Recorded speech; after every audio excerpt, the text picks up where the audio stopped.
people, only 13 retweets, and we'll get into a pretty good presentation in a bit. I think you guys will like making some pretty good connections between Epstein, Spacey, Hollywood, and more. I'll also put up some other videos. I'll go through some of them, like what Corey Feldman said, like why multiple reports of pedophilia within Hollywood has consistently just been ignored. I wonder why that is because certain elitists that belong to a tribe, run Hollywood, so they essentially just get away with it. And we'll put all those connections together. But yeah, do me a favor, retweet. We only got 19 now. Keep it up, and you guys will be in for a treat, I think. Also, I got super chats on this for anyone that wants to add a comment or a question. Be happy to answer it or respond to it. Put that up front so you guys can see. Anyway, good to see everyone here, and welcome Lou as well. And what's up, Ed? Lou, how's it going, man? Thanks. Just been kind of busy here trying to. We're starting this new group chat that you were invited to, this geopolitical one, because the other one got infiltrated by a really obnoxious Jew who just keeps putting porn in there, changing the name to some porn star. Is just really fucking annoying. I don't know who invited him, so we all have to leave because he's so fucking annoying. And the admin got his account suspended, so nobody can boot him or anything. So we had to create a new one. So we're all just dealing with that right now. Yeah, let's get some retweets, by the way. Hopefully it's a good night for everybody. Obviously, October 7th is coming. 2 days, day and a half here, so you're going to hear a whole world of kvetching nonstop. The feed, get ready for it to be nothing but Jewish propaganda, not just from the Jews themselves, but basically most of Congress, bought and paid for $7,000 a tweet each. Probably more for the congressman. Literally, they get a binder of things to say and tweets that are already pre-formulated and pre-written. It's just so fucking disgusting. And they probably have a bank account already in Tel Aviv with their name on it that is obviously out of the purview of the regulatory bodies here, the FCC, etc. Whoever investigates Farah, whatever. So expect an onslaught of that. You'll see Tel Aviv Tom Cotton tweet about how much he loves Jews in Israel 10 times. What is that on Tuesday here? Also Tel Aviv Ted Cruz, everybody else in that Jewish Shabbos Goy gang. So get ready for that. It's going to be really annoying, but take the time to go on Track APAC, download the you can just Track APAC Twitter account. When you're on their Twitter account, you can just search within the feed of Track APAC for whatever senator you're seeing pop up. Type in Cruz, you'll get Ted Cruz, and you'll see the little infographic of how much he's been paid by the Israel lobby.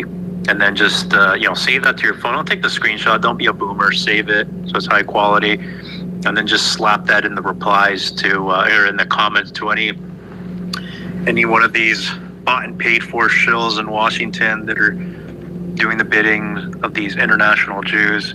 It's funny because what's that guy? The guy who replaced, I just saw it, Cori Bush.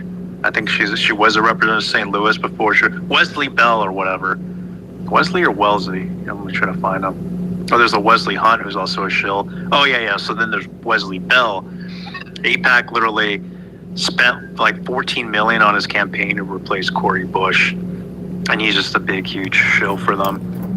He literally got, during one of his town hall conferences, meetings, whatever, about 2 months ago, a bunch of people protesting the Gaza genocide went in there, made a ruckus, and he literally had his security guards beat them down. Well, not beat them down, but they grabbed him aggressively. One guy got thrown to the ground, and he's just up there shilling for Jews, taking their money, being a Shabbos Goy, so on and so forth. But he just tweeted out, I don't know, a few hours ago, and in his comments, he's just getting wrecked. It's literally 200 people just posting the Track APAC thing with his $14 million number on there. So that's pretty fun. But yeah, expect that on Tuesday, the 7th. Just be prepared to just shit on all these bond paid for politicians. Oh, good. We have Joanne here. What's going on, Joanne? Oh, still getting ready, I guess. Anyhow, the latest news today so far, Pete Hegseth, supposedly the Secretary of War, supposedly said that he now has all the authorizations to actually strike ground targets in Venezuela. So, they've struck, 5 boats supposedly leaving Venezuela with drugs. Now they're apparently going to strike, supposedly, the drug-making facilities, the cartel buildings, whatever it may be. But from what I heard from somebody else in these spaces is that Venezuela is completely dug in already. They have thousands of miles of tunnels, VC Viet Cong style tunnels, ready to pop out in a moment's notice and just start whacking any invaders. Keep in mind that war isn't about the drugs. Let's just be real here. The real war is about, well, this is what I think, and given that the Jews are half the donations to the parties now, and historically all the wars have been really for them, World War I and World War II for sure, and obviously the last 25 years, quarter century really, at this point, of Jewish wars in the Middle East have all been for Israel. So what's likely happening there is they want to steal Venezuela's oil to sell it to China at a steep discount so that China stops buying from Iran, because right now they buy about 1.6 million barrels per day of Iranian oil. That's nearly $200 million a day in revenue for Iran to power their, defensive capabilities against the aggressive Jewish state that wants to overthrow their government so that they can establish hegemony in the region, if not outright full-on physical military control from the Brook of Egypt, which is probably the Nile River, where Cairo is, all the way to the Euphrates River in Iraq, conquer their oil, subjugate the people of those lands, if not outright expel them to places like Europe and the United States. Wonderful, huh? So, where was I going with this? So much to say. Anyway, Joanne, are you back? Dude, that was a pretty good monologue, man. Just saying. And by the way, guys, 10/7's coming up. You can see these influencers working overtime. The 7K Club, as I now call them, because they get paid $7K per post from Israel's $150 million budget as part of their Hasbara campaign to make Israel look good, despite the fact that it's really hard to do. And you're going to see an example of that tonight when we get into Hollywood and Kevin Spacey specifically, and his crimes of pedophilia, and how he just essentially gets away with it. And those who accused him, some of them just kind of end up disappearing. Very similar to like what happened with some of the Epstein witnesses and also the Clinton witnesses. And yeah, they all know each other. Just a coincidence? Like, I think not. But yeah, they're working overtime to make 10/7 look like, the second worst ever event to ever happen to the Jews since the Holocaust.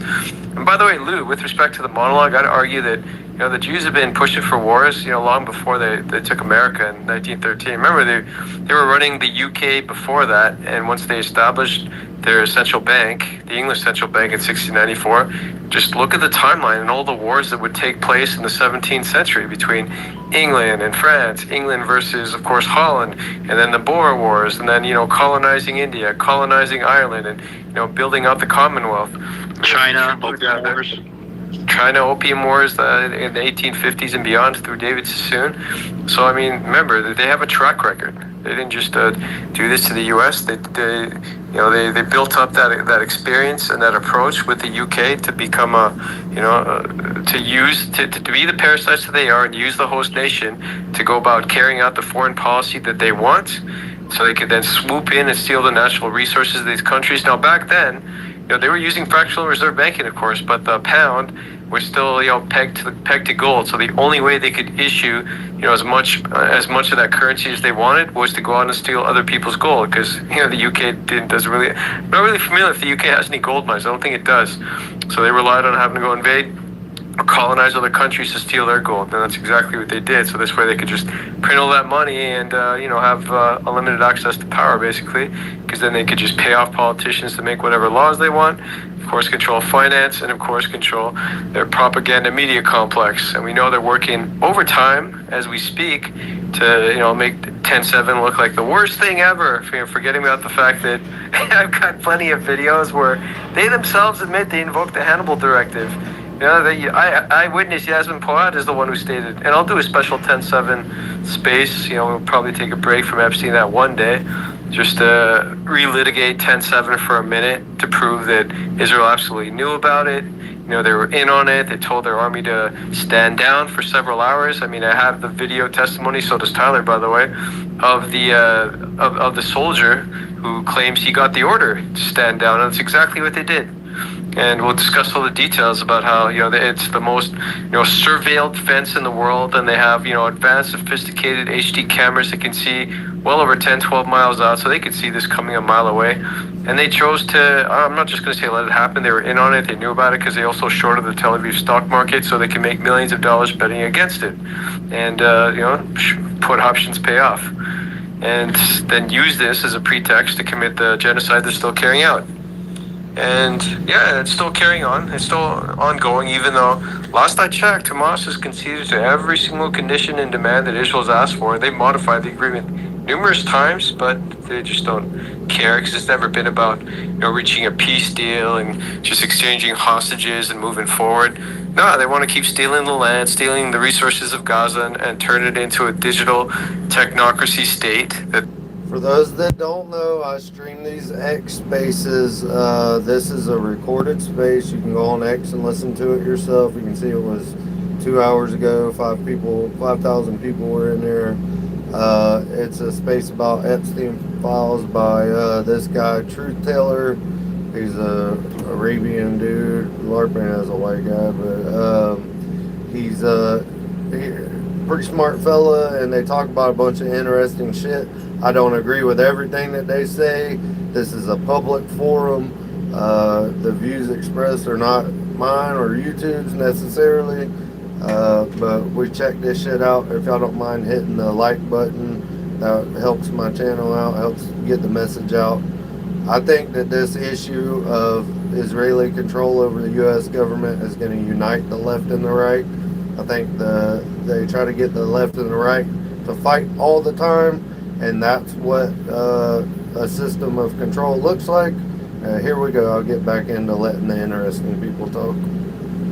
That they're in control of, so they can practice optimizing, I'd say, Palantir. So this way, when they come into the U.S. to do the same thing, they'll have gotten rid of all the glitches, and they can perfect it. And they can also test out some more drones as well, beyond just surveillance drones, but also some newer suicide drones as well to take people out for those that dare speak up and push some political dissent, because that's not going to be tolerated in Gaza or really anywhere else they choose. So that's what they have in mind there. And they want to remind people that they are the victims while they continue to murder people, and they are the rape state, the pedophile state, etc.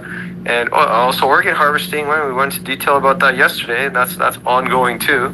I've yet to see mainstream media say one word about Boris Wolfman, the Israeli guy who they tried to call Russian. That's funny to me. He's actually Ukrainian. They leave that part out though. Hey, don't let facts get in the way, right? But he's got Israeli citizenship. This guy gets busted for the third time that I'm aware that I can count, right? He was busted in Israel, by the way. Of course, they let him go. He'd been busted previously as well in the U.S., I believe, too. I think in New York. And this is the third time he's been busted now in Turkey. And watch, let's see if there's any media attention on it, of this global organ harvesting ring that spans across 10 countries. Kind of a big deal, wouldn't you say? And not one freaking word. I'll put it back in the nest for those that might not be familiar with the story, but it's hilarious to me that they cherry pick the stories they want to glorify and spread.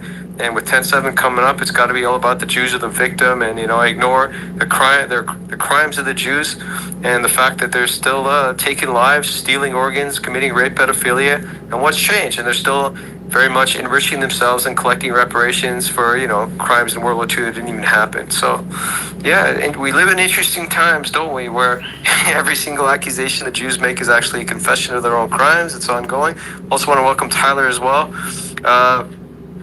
You guys are professionals. Tyler, I'll throw you the cone a bit if you want. Otherwise, if you're happy a speaker, no worries, because you. No, I'm fine with speaker. As far as what spectrum this is, there's left-wing people that come on here that are all free Palestine. There's right-wing people that come on here that are, just against Israeli control in our government, and waking up to that fact. I mean, it's an open forum. This is a public forum, so all kinds of views come in here. There'll be many different views expressed. The topic is Epstein files, and and of course, because of Epstein files, there's a lot of other sidebar conversations about, pedophilia rings, human trafficking rings, or organ harvesting rings. All the whole conversation about that, it goes off sideways into that shit sometimes too. So, but these are public conversations, so you're gonna get every side, even crazy people's side and shit. That's just how it is. I'm fine with speaker, man. Sounds good. I wanted to say on October 7th, man, I am excited because I am going to write my first article. I'm going to do a Substack on October 7th. I'm going to talk all about the stand down order. I'm going to talk about the leaked audio. I'm going to talk about the Hannibal directive. I'm going to talk about, there's a few things on my list, but I basically want to make the case that Israel wanted this to happen, right? And I'm gonna try to make it super professional. My aunt is actually a journalist, a Pulitzer Prize winning journalist for the Salt Lake Tribune, and I'm gonna have her review it, and I'm super excited, dude. And because I don't see this reported. The stand down order, man, it's huge. It's enormous. I mean, this is it changes everything, and changes the entire outlook on the war, justification for the war. I mean, and it's just not been discussed in Western media. Have you seen it? I haven't seen it discussed in Western media. It's only discussed in the Middle East, it's in other languages. And so, I mean, I think it's a good day to do that, on October 7th. So, I'm excited. I'll definitely run it by you as well and get your feedback on it. But I'm going to probably spend tomorrow. I'll actually be working on a little bit on the side tonight, and then I'll finish it up tomorrow and be ready by Tuesday. So That's great. And we'll definitely do a special space on 10/7. I'll compile all the tweets that I've got. I put a couple things in there for you guys as a preview. There'll be a lot more than that. You can see put options were real. Those options were purchased before 10/7, so they knew it was going to happen. And somebody made millions of dollars. I'll get into who as well. And I also put up the video from the Golani Brigade, and specifically the soldier who testified that he was told to stand down from 5:20 a.m. to 9 a.m., almost 4 hours. Why would they tell the Israeli military to do that if they were looking to save lives, and then later invoke the Hannibal directive and kill their own, which Yasmin Porat admitted to. I've got her testimony as well on the radio show that she went onto, it was a TV show actually, in Israel, where she said that Jews actually killed their own. So if there's any Jews listening, do you condemn the Israeli Jews for killing their own people on 10/7? This vile act of anti-Semitism by Jews on their own people? I've asked that question many a time. And the Jews, they kind of get frazzled. They're like, on the one hand, how dare you? On the other hand, well, it's true. What do I say now? So they have to go and consult their Unit 8200 and Mossad handler. How do I respond to that one? They have a gotcha, a legitimate gotcha. And then they kind of go quiet because it's a fact. You can't deny the fact that, Kibbutz Be'eri got wiped through the Hannibal directive. That one's that's a given. Brigadier General Barak Hiram admitted it.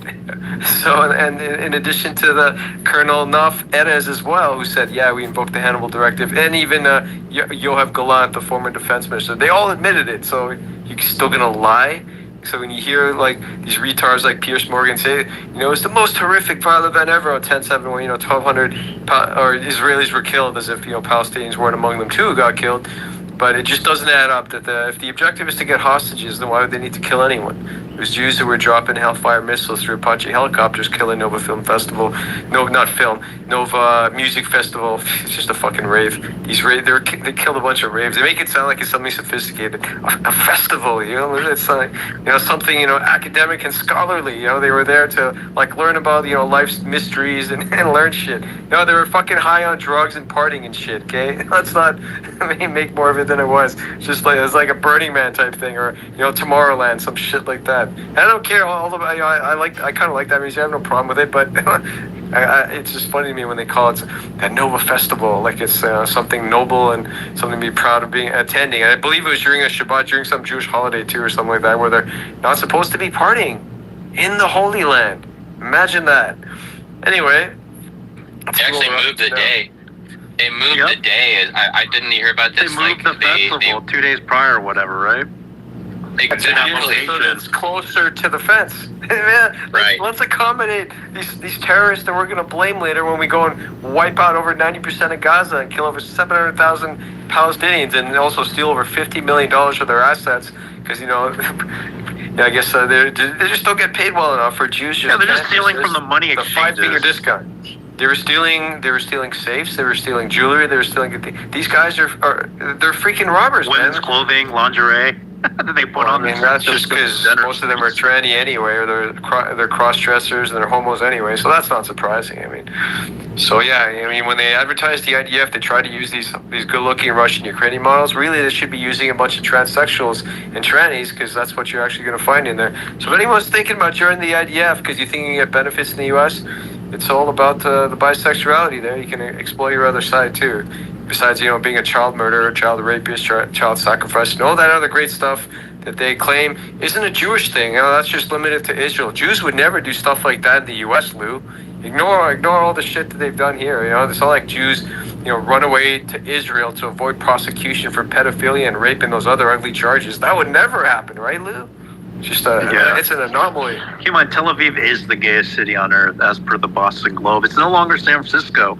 About a year and a half ago, you go on Instagram right now and you type in Tel Aviv, and literally half the feed is literally a bunch of gay guys in banana hammocks, right? And then you go and you search to San Francisco, and Tel Aviv makes San Francisco look like I don't know, Houston, Texas, a conservative town in the United States. It's ridiculous. But hey, really quick on that organ trafficking thing. Yeah, so I just read into the story on Ynet, which is an Israeli publication.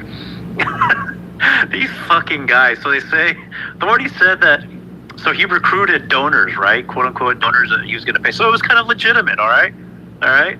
So he recruited these donors to pay them for their kidney. Okay, so he's not just like killing them and taking their kidneys like they do with Palestinians.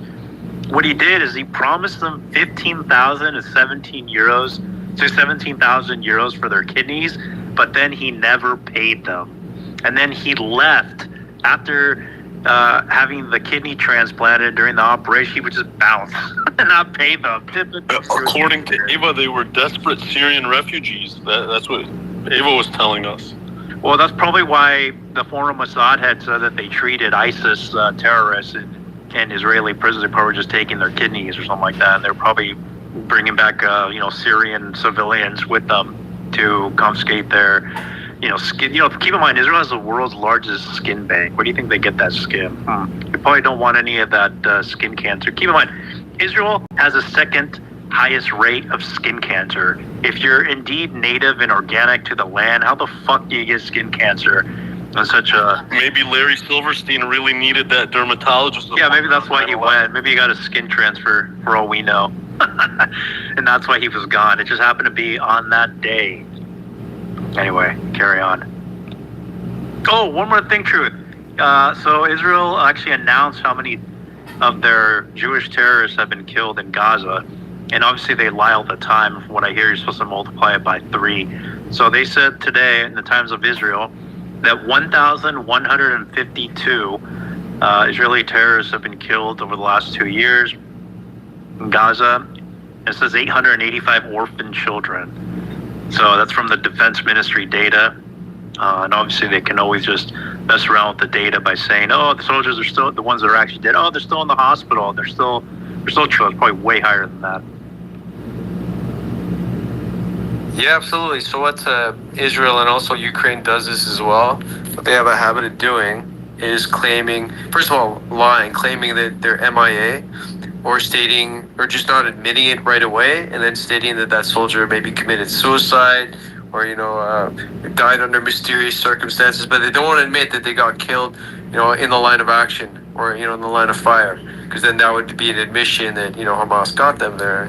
They've killed thousands. They've killed many of them, and they actually have a troop shortage, and they're trying to recruit now in the U.S. They're trying to get Americans to sign up for the IDF, and they're offering benefits for that. They've got cash, but they don't have enough people that are signing up, so they have a shortage. And but Zelensky's done the exact same thing in Ukraine. He's got like a list of over 400,000 Ukrainians MIA as well, not acknowledging the fact that Many of them have just been killed, just so that, for many reasons, by the way, because when you also claim they're MIA, you also can stop paying their benefits, and you also don't have to admit insurance claims as well, because hey, you don't know what happened to them. So this is how it goes when you're dealing with Jews and insurance companies and benefits. They will find any which way they can to avoid paying you. And we discussed in a separate space about how they require you to take vaccines, they require you to take certain PTSD drugs like Xanax, etc. That's highly addictive and causes you to have suicidal thoughts.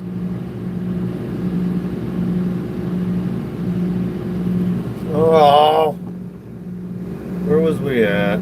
Fuck. Let me back it up. I'm gonna have to load it back up. What to say? Where was we at? On the timeline. Shit. I'm sorry, guys.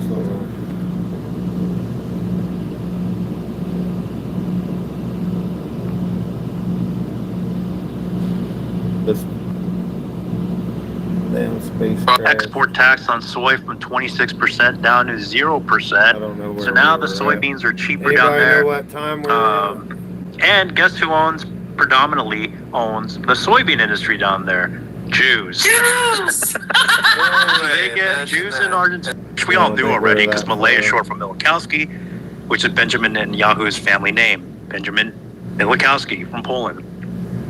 And his backer, what did they say? Esteban, something Steen, I forget. He owns a huge amount of the property in Argentina. He owns a huge luxury hotel and all this stuff. And he made Javier Milei's campaign there too. Keep in mind, Zelensky's a Jew in Ukraine. In case you didn't know, hate to break it to you. And that's why they sent probably 1 million of their Gentiles over there to die in a proxy war for Israel. Anyway, I'll stop here. 35. All right. You have some other speeches today, look. 5% of the dollars of interest on the money they're getting Treasury bonds, and every year to the fence. to amend American law and create an exception just for Israel. So Israel is the only country on earth that gets all of their aid money up front in the first 30 days of every fiscal year. $4 billion is sent to Israel in the first 30 days of every fiscal year. Now you might ask yourself, does the U.S. government have $4 billion lying around to send in aid just like that?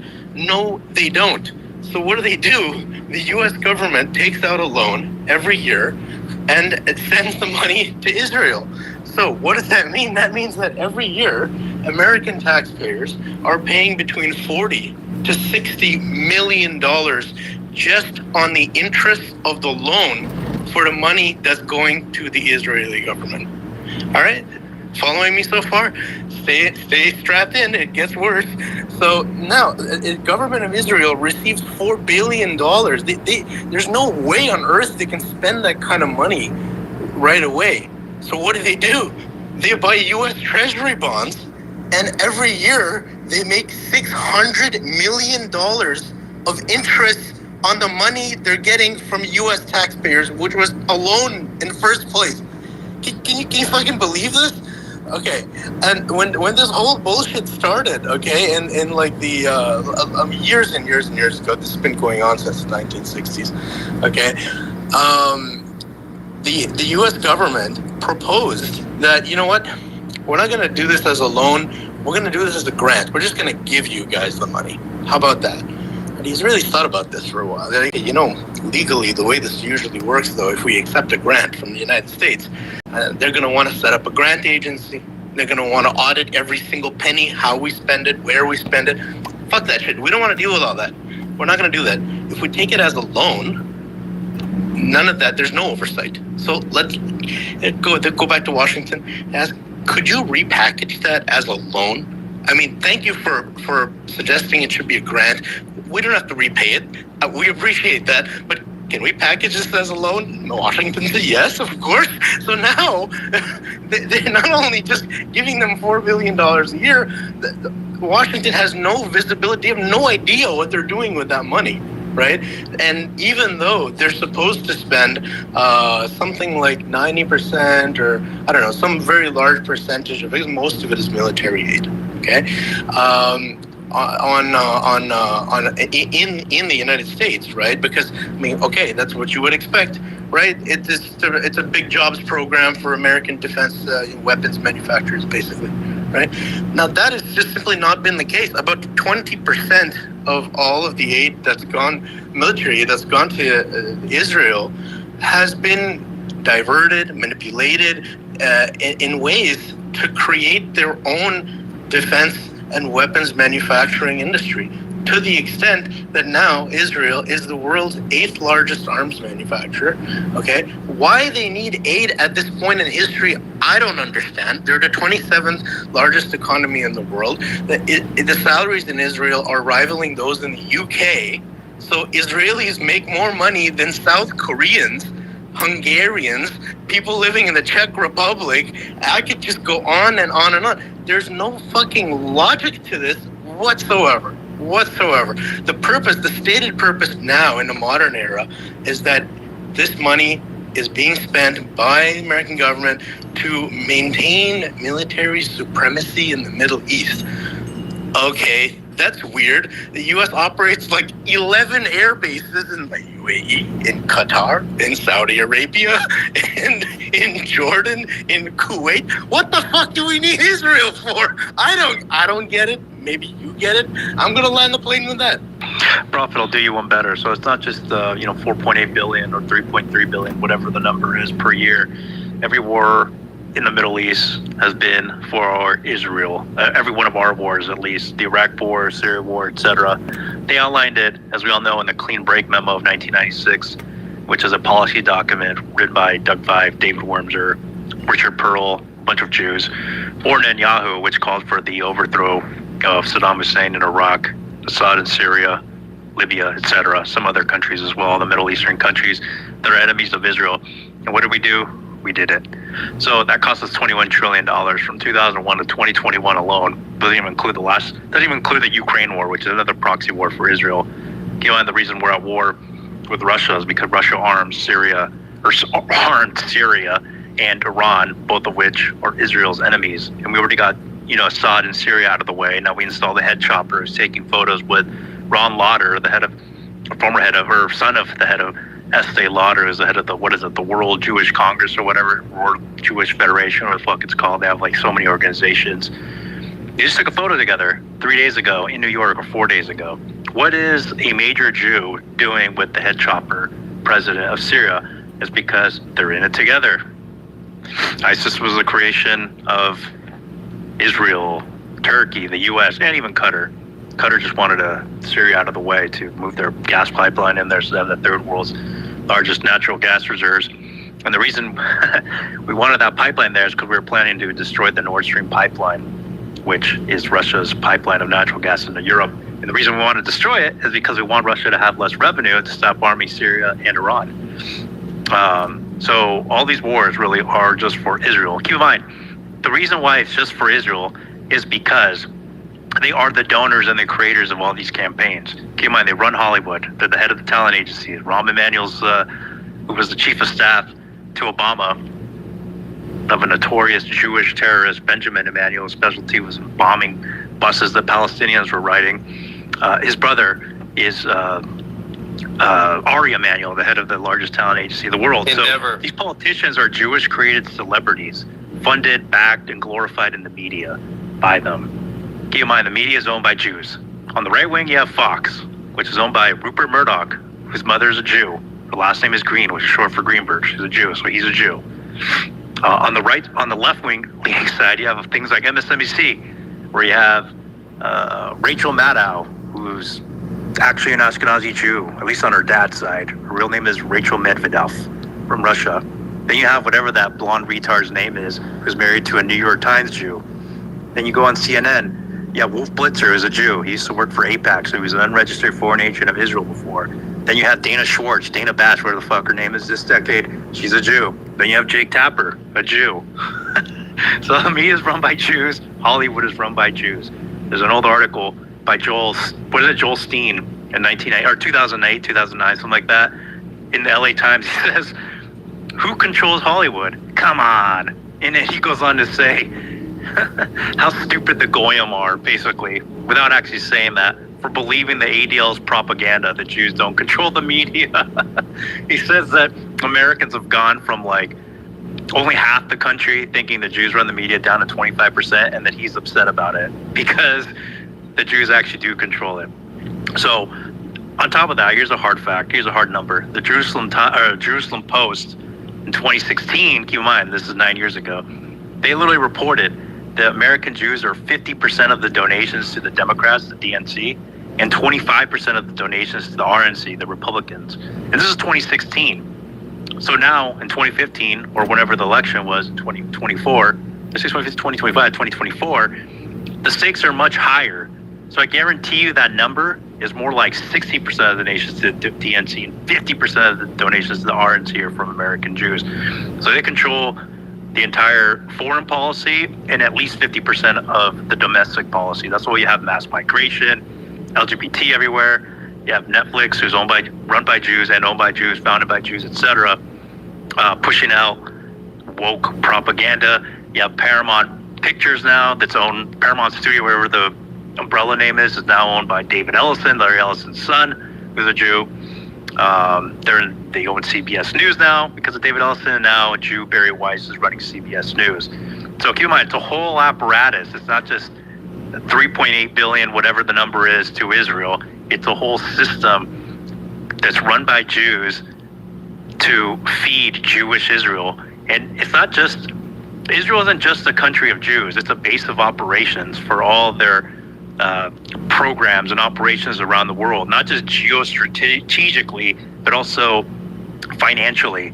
So from Israel, they not only spy on every government, and the U.S. included, they also spy on our corporations and our businesses here, so they could get intel to feed to their Jewish billionaires here as to what their competitors are doing and how to essentially undermine them.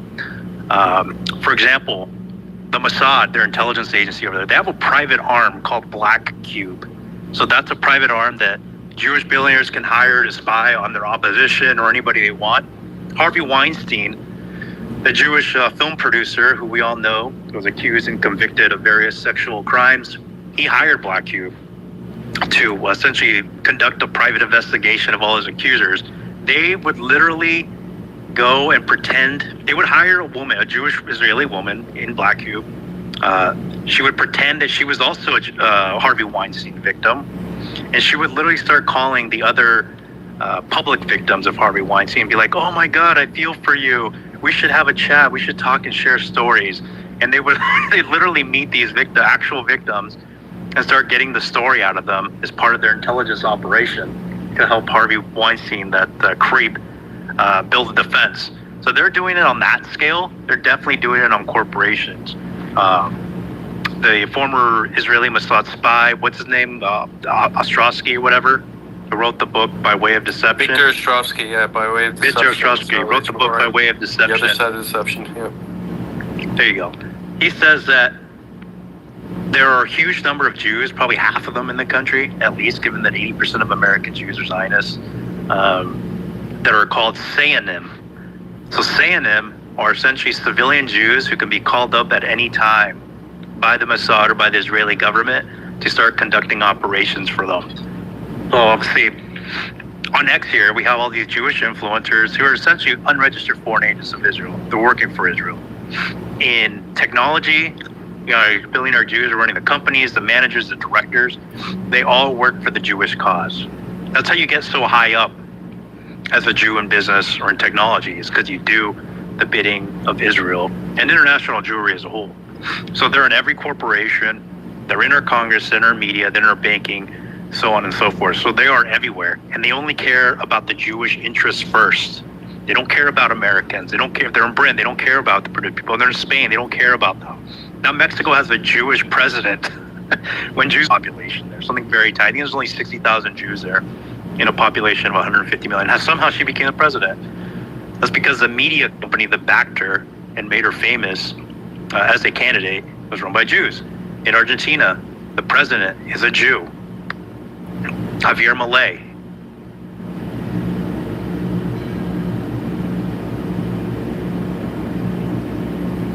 hell happened. I wonder if he glitched out on the space or if the space was glitching out. Sounds like they hear him. Where we at? 49. It says we're at.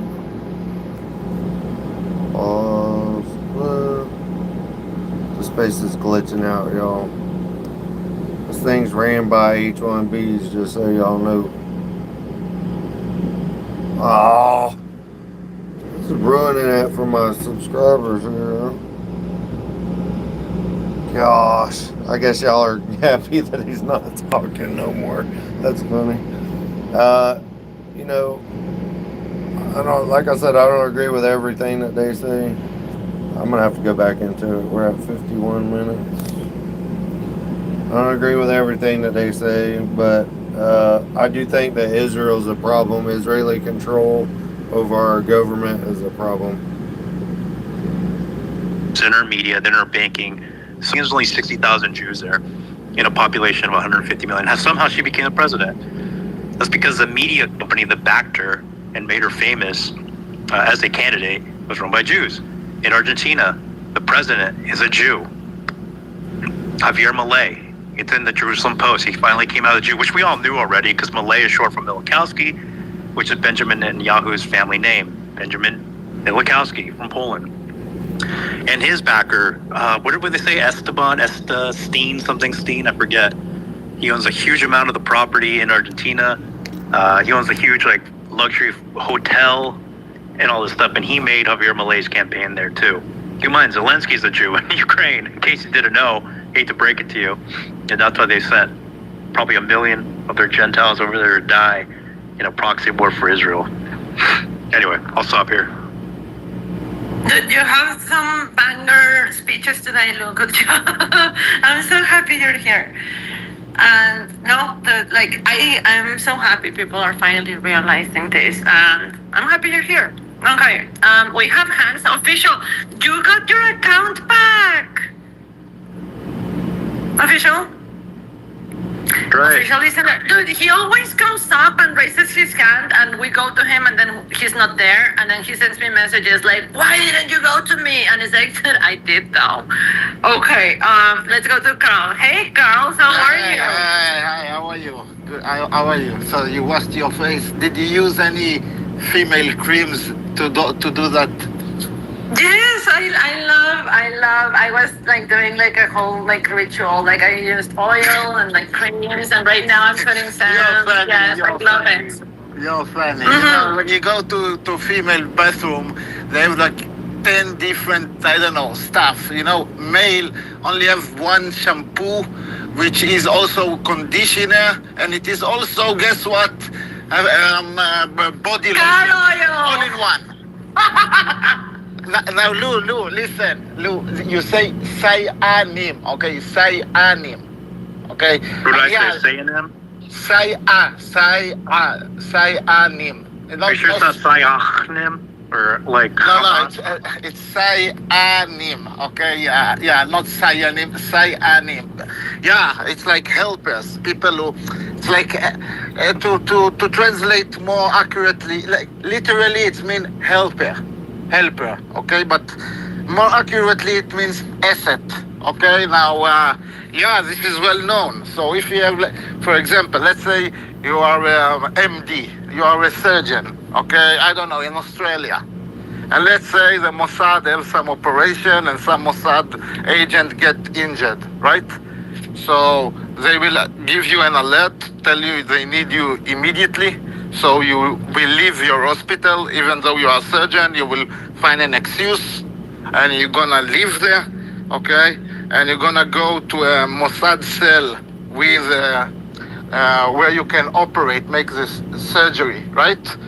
Together with nurses. So there are a lot of Jewish nurses, for example.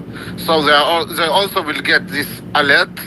So even though they are working at the same time, they can find an excuse to leave. They will go to the cell to operate the injured man. So that is just an example. It's in everything. So yeah, there are many of the Jews, many, because most of the Jews in the world are Zionists. Okay, as they should be, because Zionism is indeed Judaism. Okay, it's not like there is no distinction, and I will never agree, because people try to pressure you, to push you. No, Zionism, it's not Judaism. No, no, no, no. I stand firm. Okay, the Jewish problem gave birth to Zionism. Okay, it's one and the same. Okay, it's a branch. Okay, it's not like, oh, everything was okay until Zionism came about. Rubbish. It's just when Jews got the power, okay, they could express it in Zionism. Okay, but never mind. So yeah, what do you think in the propaganda, like you see on X, for example? You have the small accounts. People. It's ramming up. I can't get away from it. My whole feed is filled with it. Yeah, it's like all you guys are doing is exemplifying why, according to Jonathan Jublot, the head of the ADL, why half the world hates you. But this is only what you see in your feed.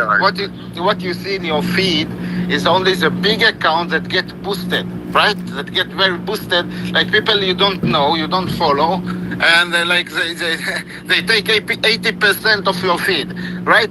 But now I'm talking about even small accounts, okay, with 50 followers, okay, but they flood you in comments, right? They flood in the comments. Not the big accounts. They're also assets, okay? The people think that only like the Eyal Yacobi or I don't know, all these others, that they are the assets. No, even the one with 50 followers, okay, very small, that his job is to come on in the comment section, okay? They're also, okay? You need to understand it, because most Jews in the world are Zionists. Now, even the so-called anti-Zionists are not sincere. They are not sincere. Okay, most of the anti-Zionists will tell you that you are anti-Semite, okay? If you say the word Jew, for example.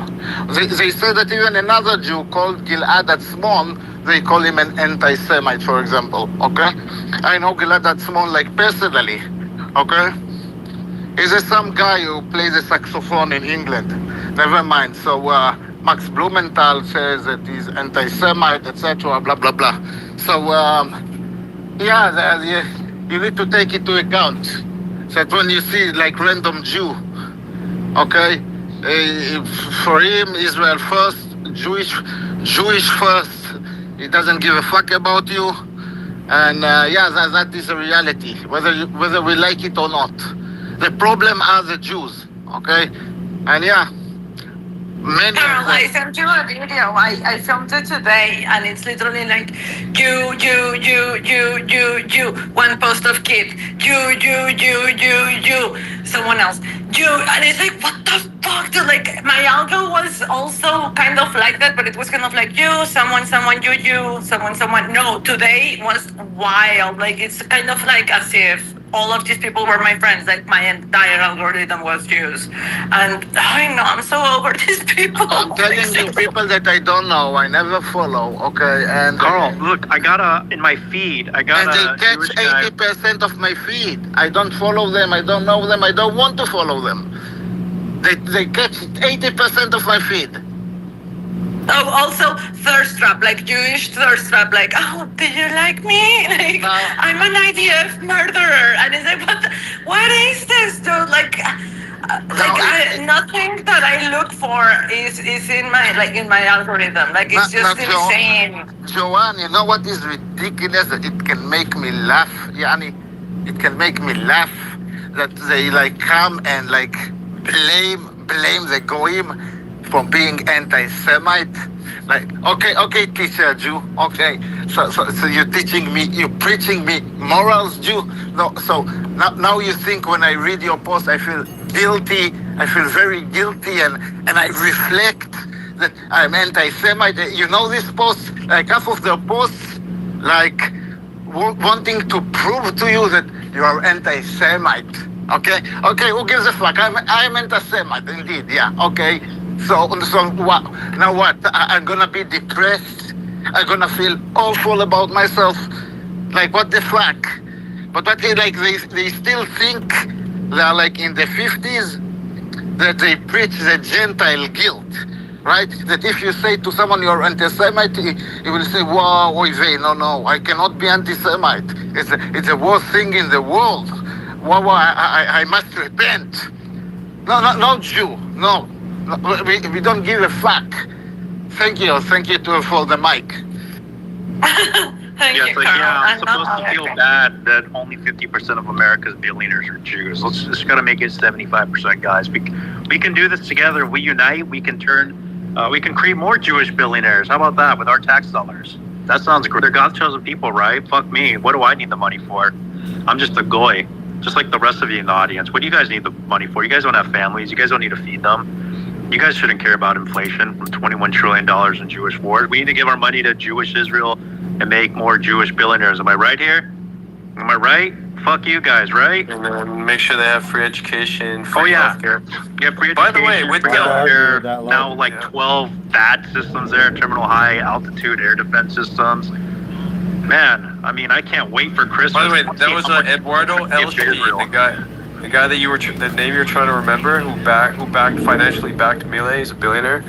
It was Eduardo Epstein, of course, a Jew, and yeah, Milei shortened his name, got a nose job, and then he claims he converted to Judaism. But yeah, his grandfather's actually Jewish. His last name really is Milikowski. He just shortened it, and yeah, he's given away. So what has he done in Argentina? He's given away all the gold. He's been selling assets to BlackRock. He's been drug smuggling as well to Zelensky, his fellow Jew statesman, dictator in Ukraine. He's increased austerity measures. Yeah, he's fired off like 2/3 of government, which I think is a good thing. He's caused over 50% poverty rate in Argentina. Lots of Argentinians have just left, the ones that have been able to. Yeah, he's just completely destroyed ordinary life for Argentines while he's been there. And yet the likes of Elon Musk think he's amazing, he's great. He's won the Jewish Nobel Peace Prize. There's actually a Jewish Nobel Peace Prize that's out there. He won that in January of 2025. I know, what an honor, huh? He, of course, went to the wall. He was crying there. Also claims that Alex Hamas should be destroyed, so this way the Jews can build the third temple. So, yeah, this is the guy that's celebrated by a bunch of these technocrat Jews and, Elon Musk and others. They claim he's amazing and great, despite the fact he's been one of the worst leaders ever in Argentina's history. Go figure. And, all right, we'll do like Well, you know what he has done for them, though, Truth? What's that? What Milei has done? So, as part of Trump's tariff war, our farmers here, our Gentile farmers in America, are now exporting 0 soybeans to China. The soybean market here is dead because of the tariff war. So where did China decide to buy their soybeans instead, which is a huge industry up there with rice, because obviously they eat a lot more there. They started buying it from Argentina. Javier Milei, again, the Jewish president of Argentina, he cut the export tax on soy from 26% down to 0%. So now the soybeans are cheaper down there. And guess who predominantly owns the soybean industry down there? Jews. Jews! Jews in Argentina get a huge windfall. Even though we're probably able to produce them a lot cheaper, hence why China was buying them from us in the first place. But fuck our farmers, right? Everything for the Jew, you dumb goy. Why do our farmers need to make money when they're He Jews? privatized the water and gave it to Jews. Like, now Israel controls Argentina's water. Like, how? What the fuck, dude? But sorry, go ahead, Ruth.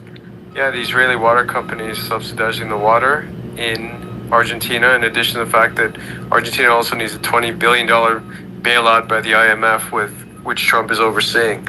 So why would a rich country like Argentina need a bailout, need a subsidy? Because they're giving their assets away, essentially, because they put a Jew in charge to screw up the economy, screw over ordinary Argentinians while he enriches himself, along with his inner circle, like Eduardo Epstein, who financed him, and the Jews he answers to in Israel and beyond. So I've mentioned this before. You see a consistent pattern that when Jews are in positions of power, they use and abuse it, cause tremendous harm to the Gentile population and society in general, so that this way they can benefit the Jewish cohorts. And you see this everywhere they are.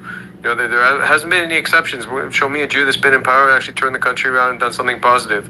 And then for whatever reason, you get the likes of Elon Musk saying he's a great leader. So it really doesn't add up. I also just like to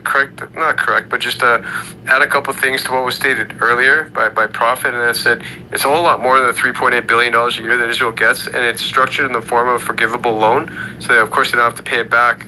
I think more than half that money, about 70% of it, goes towards weapons, but Israel's the number one weapons reseller in the world, and that debt, whatever debt's issued by Israel, America has to fund the liability of it. They assume the liability of it. So if there's a default, the U.S. has to pay off their debt as well for whatever amount that continues to grow. But yeah, Israel actually does have like a sovereign wealth fund. They've been spending from that, of course, to carry out their genocide. But they still collect money from Germany as well, reparation money, and the UK still gives them money as well, along with NATO. So they're collecting from all kinds of countries besides the US. The US is, of course, the number one funder that enables them to persist and carry out the genocide. So yeah, we'll do a little special 10-7 space. But yeah, I'd like to start the presentation because Tyler can't stay up all night, and I know he wants to really hear it. It's the highlight of his day for Sunday, outside of going to church and confessing all his sins. I'm kidding. Tyler's a good guy. He hasn't committed any sins. Anyway, so tonight's topic, we're gonna discuss a little Hollywood, get into Kevin Spacey. Kind of want to play a couple of these videos I posted so you guys can get an understanding, because it just blows my mind that you've got people, witnesses in Hollywood, that talk about the fact there's pedophiles there running free, and it's been reported, and yet no one does anything about it. And guys like Kevin Spacey, who literally apologized to one of their victims, saying he was too drunk, he doesn't remember sexually assaulting a 14-year-old in a hotel room, which he did. And he gets to walk free, goes to Israel, pledges allegiance, kisses the ring, and then gets to work again in Hollywood despite all the harm that he's caused.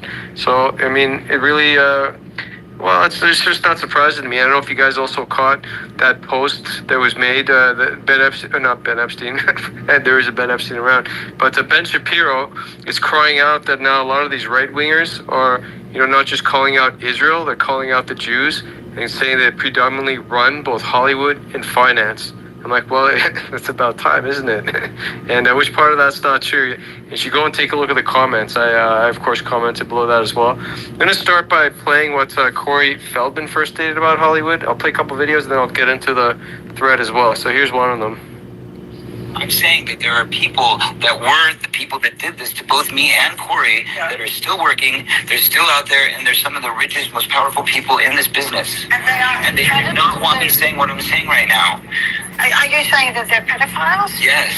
And that they're still in this business? Yes. That's what you're damaging an entire industry. I'm sorry, I'm not trying to. I'm just trying to say that it's a very important, serious topic. You're damaging an entire industry. So Corey Feldman, who's used and abused himself, is having to apologize for calling out Jewish pedophiles. He, of course, leaves out Jew. He's a Jew himself, by the way, because it's damaging an entire industry. It's anti-Semitic to tell the truth about Jews in Hollywood who've committed pedophilia. That's how they approach it. Rather than take responsibility and want to compensate the victims and make sure this never happens again, what do they do instead? They play defensive, like, how dare you call out the Jews in Hollywood and call them pedophiles? And here I think we have that children are being another one. abused by pedophiles in Hollywood. Absolutely. So why are you sitting down talking to me? Why aren't you sitting down with the police right now? I told the police, I sat there and I gave them the names, but they were scanning Michael Jackson. All they cared about was trying to find something on Michael Jackson. You said, by the way, did not abuse you. Who Michael was innocent. You said you've had death threats. Another reason, I think, to go to police. That's a crime, to threaten someone's life. I've gone to the police with that as well. What would be wrong with going to the police now again? There's a statute of limitations, Matt, in the state of California, which protects people. It's not that way in New York. It's that way only where the movie industry is, conveniently enough, in California. If I were to go to the police, I would be the one who's getting sued. So that's Corey Feldman again, claiming he went to the police, tried to file a report, dropped names of who the pedophiles are, and it's either the excuse of statute of limitations, they don't want to touch it, they don't want to arrest anybody, and by the way, the statute of limitations only exists in California, where Hollywood happens to be domiciled, so pedophiles get away with their crimes, without facing any type of accountability. And I have another one to play, a short one. This is Randy Quaid. All of them I've worked with and was close to. Heath Ledger, Chris Penn, David Carradine among them. I believe these actors were whacked, and I believe that many others, such as Britney Spears, Lindsay Lohan, and Mel Gibson, are being played to get at their money.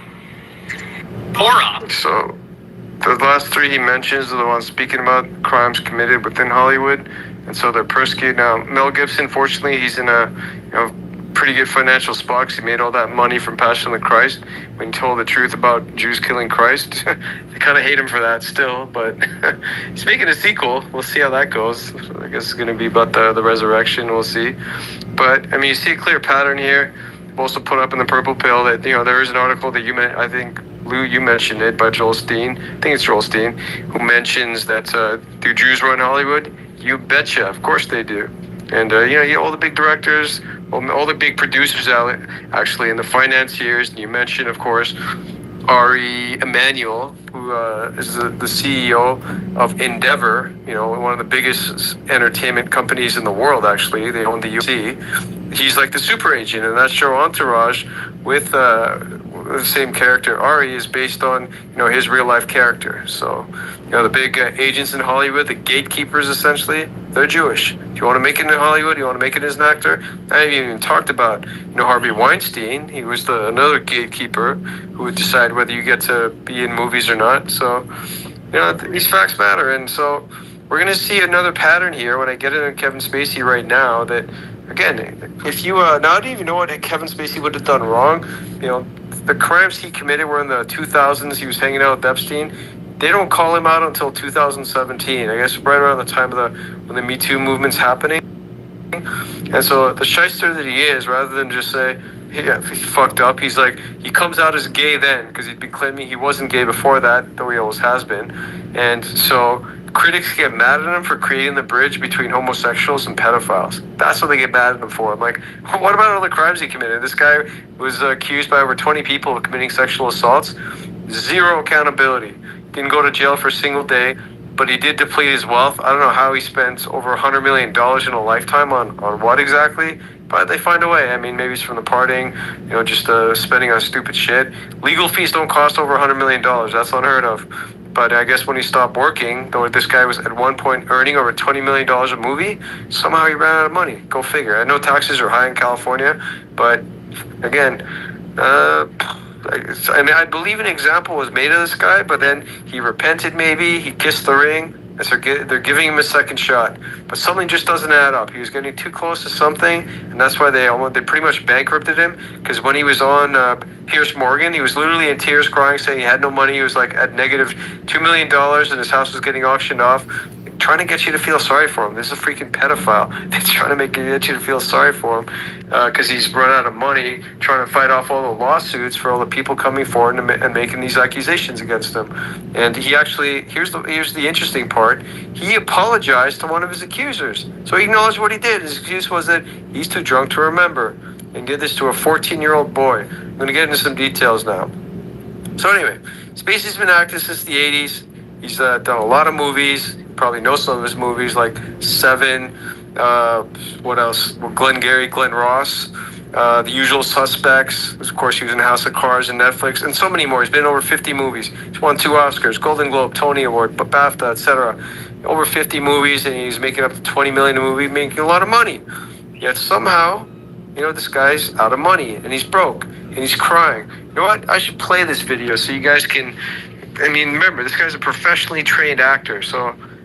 He's no ordinary individual, right? He's won Oscars. He's the best at his profession, and he's trying to get you to feel sorry for him because he's out of money, because he's had to pay all these legal fees. The poor guy. And by the way, when he was on Epstein's plane, he admits they were minor girls on there, without really acknowledging the fact that he claims he didn't really know Epstein, and that he was just there for the Clinton Global Initiative, which, by the way, has been accused of being involved in human trafficking in both Ukraine and Haiti. But let's play this little clip so you can see what kind of guy he is and how he's a master gaslighter.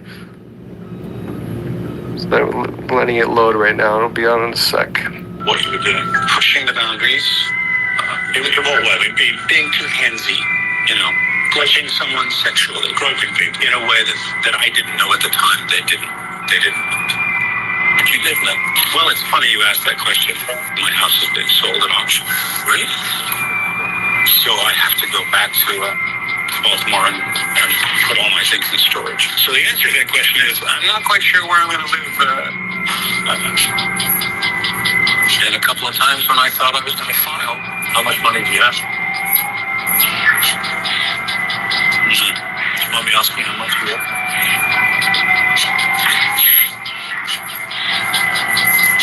It's considerable. Millions.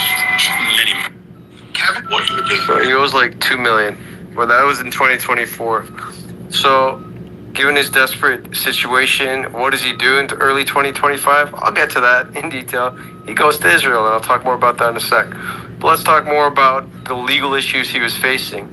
Because now this guy's, in this clip, or on national TV, international TV, people see Piers Morgan all around the world, basically trying to get you to sympathize with him. But what is it that brought him to this position? What did he do? So even though Spacey claims he's not gay, okay, numerous men have accused him of sexual assault, over 15. It's like, dude, if you're going to claim you're straight, at least, I'm not telling you to do anything, but what the fuck are you sexually assaulting boys and men for? Doesn't really add up. Not too smart, are you? Anyways, it was on October 17, 2017, when actor Anthony Rapp, he was the guy that was sexually assaulted at 14. He's the one that made the first accusation in 2017. And then other accusers came forward. You had actor Roberto Cavazos, there's actual filmmaker named Tony Montana, Richard Dreyfuss' son Harry, and at least 8 people who worked on House of Cards. There's over 20 in total. But for whatever reason, some of these cases ended very abruptly. So Ari Ben, who accused him, he supposedly committed suicide the day after Spacey posted this really controversial video about, how he approaches kindness. It's a pretty dark video. Linda Calkin, dead, hit by a car. So now another John Doe, dead, cause unknown. And all these criminal cases just quietly dropped. And the Spacey's denied accusations and was not found liable in 22 for the civil lawsuit filed by Rapp in New York, which really doesn't add up because he acknowledged that stuff happened. He did sexually assault him, but he was drunk and doesn't remember. In a separate criminal case in London, he was acquitted by a jury of sexual assault charges in 2023. So you can see the justice system is rigged to protect pedophiles, because it really doesn't add up that he can get away with it after admitting what he did. And I'm going to go through that admission later. So what's Spacey's history with Jeff Epstein, specifically in 2002, a 8-day trip to Africa that he took with both Clinton and Tucker. So Spacey claims he was active with the Clinton Global Initiative, obviously co-founded by Epstein. Now he's playing dumb, pretending he didn't know who Epstein was, didn't know it was his jet, that he was there in Africa to raise awareness and prevention for AIDS, particularly for mothers who had HIV to get the medication and need it, and so that they don't pass it down to their kids. This guy wants to bring attention to AIDS, HIV, and he's a faggot, doing whatever he's doing and sexually assaulting kids. So you see the hypocrisy with this piece of crap that he is. Spacey said that, they met with doctors, along with nurses, and spent a day with the Mossad agent Nelson Mandela. Yes, he is. And for those who might get offended, don't worry. I've got a thread with all the receipts on Nelson Mandela. He's absolutely an Israeli Mossad agent. He was pre-trained. He committed all kinds of acts of terrorism to end up in jail for the short while. It wasn't 27 years, by the way. That's another lie. But again, that's a whole other space to discuss South Africa and all the lies about that country. So anyway, Spacey claims he didn't even know Epstein, didn't spend any time with him, though he's on his jet. They were hanging out for 8 days. And that was his first claim. Now let's look at his second claim, which I have all the receipts on this. Then Spacey says he was actually suspicious of Epstein and thought Clinton was at risk. Clinton at risk? Never mind the Clinton body bag and body count list, and the fact that, Clinton's known Epstein since 91. Epstein, of course, attended the White House 17 times through Mark Middleton, been on the jet, and likes him young, according to multiple witnesses. So Spacey, I didn't want to be around this guy, but I thought you didn't even know him. So what do you mean you didn't want to be around this guy? Because I felt he put the president at risk on that trip to South Africa because there were these young girls. We were like, who is this guy? So they're young girls on a jet. That's when the sort of thing started to become suspicious. But I thought you didn't spend any time with him. You know who he was. So you see, he contradicts himself in the same interview and just insults people's intelligence. And I also linked one of the videos with Juliet Bright. I have a thread on her too. What did she say happened in South Africa? Well, Epstein survivor Juliet Bryant states that, in 2002, that she was essentially kidnapped by Epstein, lured in, because if you guys recall, at that time, Epstein was also repping Victoria's Secret, which is part of the, Les Wexner suite of companies, along with Abercrombie & Fitch, Bed Bath & Beyond, etc. Kidnapped by Epstein, trafficked around for over 18 months. Though I guess, she's trying to say she wasn't, I don't know how she can recall details, given that they had her drugged up MK Ultra style. She claims she wasn't trafficked to other pedophiles. But how would you know if they were lit out of your mind without full awareness? And she was also, of course, she went to Little St. James Island, and she tells a terrible tale of stuff that's happened to her. She also met, of course, Michael Bay, who's Michael Bay, another pervert, Jewish Hollywood producer. He made the movie The Island. It was just about cloning and usage for organ harvesting. There's that organ harvesting. And what is it with Jews and organ harvesting? As well as surrogates for wealthy people in the outside world, so this way they can have kids without having to deal with pregnancy. So how did Epstein lure her in? Well, Bryant claims her first encounter with Epstein took place at a restaurant in Cape Town in 2002. According to the lawsuit, she met Epstein, Kevin Spacey, Chris Tucker, and Bill Clinton. But I thought you were there to raise awareness for HIV and AIDS. But here you are picking up young 20-year-olds. She's introduced to Epstein by her model friend, Nadja Hill. Epstein boasted that he was friends with, of course, Wexner alleges he introduced her, or he instructed her to bring her modeling portfolio so he could cast her. And that's when, her horrific stuff started for the next 18 months. I've got all the details in the thread. You guys can check it out. She also mentions her friend Caroline Adriano, who testified against Ghislaine Maxwell. She's now dead. Juliet's got a lot to say. She's not, certainly hasn't been quiet. And for those who are like, how dare you insult Nelson Mandela? He's a Nobel Prize winner. Don't worry, I've got the receipts. I don't just point the finger easily. He actually had a Mossad handler, Joe Slovo. You can check it out. I have it here in the thread. Yankees guerrilla force, known simply was MK, or more formally as, I can't even pronounce that. Spear of the Nation is what it means. Was founded in 1961 by Nelson Mandela and his handler, communist Jew Joe Slovo.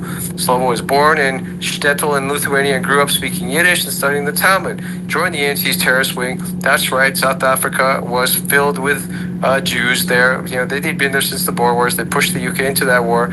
Anyways, he was named Secretary General of South Africa Communist Party in 1986.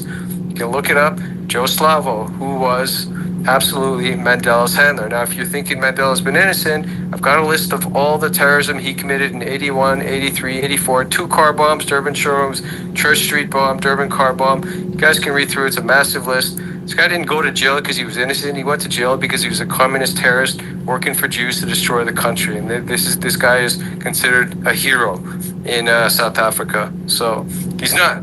He's a terrorist, and you can read more about him, but the space isn't about him. But I just want to add that as a reference because Kevin Spacey happened to spend the day with Nelson Mandela while he was in South Africa, glorifying a Mossad terrorist. So was Spacey not also aware that Clinton's relationship with Epstein goes all the way back to 91 and that he likes him young, according to Epstein employee Joanna Schoberg? Was Spacey also not aware of the Clinton impeachment over the Mossad agent Monica Lewinsky affair, which gained international attention back in 98? So, how you're worried about Bill Clinton hanging out with Jeff Epstein? Maybe you should worry about Jeff Epstein hanging out with Bill Clinton. See who the real predator is here, because Clinton's no angel himself. But he's also one of those guys that's above the law, doesn't have to worry about prosecution. He's just getting a pass. So has Kevin Spacey been to Israel? Does he also support Israel? Well, as you know, he did that interview with Piers Morgan, claimed he was broke, no money, in debt, in fact. Houses getting auctioned off. So what does he do in December 24? He does the all-expense-paid trip to Israel. Anyway, we need to supposedly visit a friend's daughter who's serving the IDF. So much for being America first. He's supposed to be American, right? Spacey was joined by pro-Israel British journalist Doug Murray. He always goes to Israel, and he gets paid to, of course, be the shill that he is. And Libby Alon put up a tweet, "Welcome to Israel, Kevin Spacey. Thank you for your support. Don't worry about the fact that you've been pinched for pedophilia and sexual assault by over 20 people. No big deal. Thanks for coming and kissing the ring." So is this alleged pedo now back to work? Of course he is, and he's really grateful about that. So after he goes to Israel, despite all the crimes he committed, he gets a pass. He goes through his humiliation ritual, and now he's very glad to be working again. And he also accepted a Lifetime Achievement Award from a charity event held alongside a film festival. He was honored for his decades of artistic brilliance. He was a great actor. I can never look at him the same way now because I know he's a pedophile, but how quickly we forget about the years of litigation he went through for all the crimes that he committed. So let's get into one of them, which definitively concludes that he absolutely is a pedophile. So he apologized, and I put the receipts in the nest. I put the tweet in the nest that he wrote. So there should be absolutely no confusion. This is definitive. He apologized for this. Here's what he said. He basically apologized to Anthony Rapp over the sexual misconduct case committed when Rapp was 14 years old. Spacey apologized, but also says he can't remember the incident because he was drunk. Claims he was drunk and also used the opportunity to come out as gay. So critics didn't blame him for being a fucking pedophile. They're like, oh, you're just now making the bridge between homosexuals and pedophiles. How dare you? Because, that's such a massive stretch. Homos would never be pedophiles. They would never touch little kids, even though I've got studies that say that, pedophilia is 7 times more likely in homos than in straight. So it is a fact.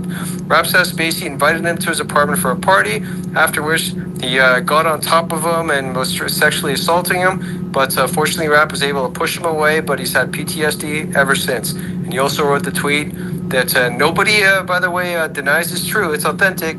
It happened. And Spacey apologized for it. And yet he hasn't been held accountable. There was probably some out-of-court settlement they're not talking about, but that I can't claim to be definitively true. And I've also got the other receipts and the videos in this from Randy Quaid and also Corey Feldman, who both talk about pedophiles within the industry. And there's, of course, the article, Is Hollywood Run by Jews? You bet. And the names are all in there for you guys to see. The likes of Jeff Zucker, Brad Gray, Robert Iger. Of course, they don't even know why they don't mention multi-billionaire Steven Spielberg, Harry Sloan, Leslie, what was that name? I can't even see that. And then Barry Myers. There's just so many. You guys can see for yourselves. Don't forget Jeremy Zimmer, who represents DJ Khaled, that fucking sellout. Yeah, they also run the music industry too.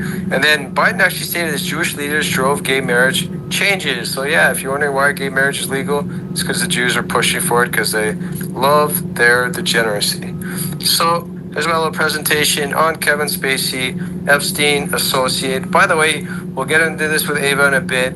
He's been on Lolita Express multiple times. It wasn't just that 8-day trip, but I looked everywhere on the deep dive. If I can't find the receipt, then I won't post it. But there's claims that's definitive. He's absolutely on the list more than just for that one trip. And he knew exactly who Epstein was, but he's a very good actor, really good at trying to get people to feel sorry for him in his time of need because he's broke now. Again, house getting option, in debt. He's playing the victim card after he committed sexual abuse for many years against minors, and he wants you to feel sorry for him because that's just how these fucking Hollywood actors roll.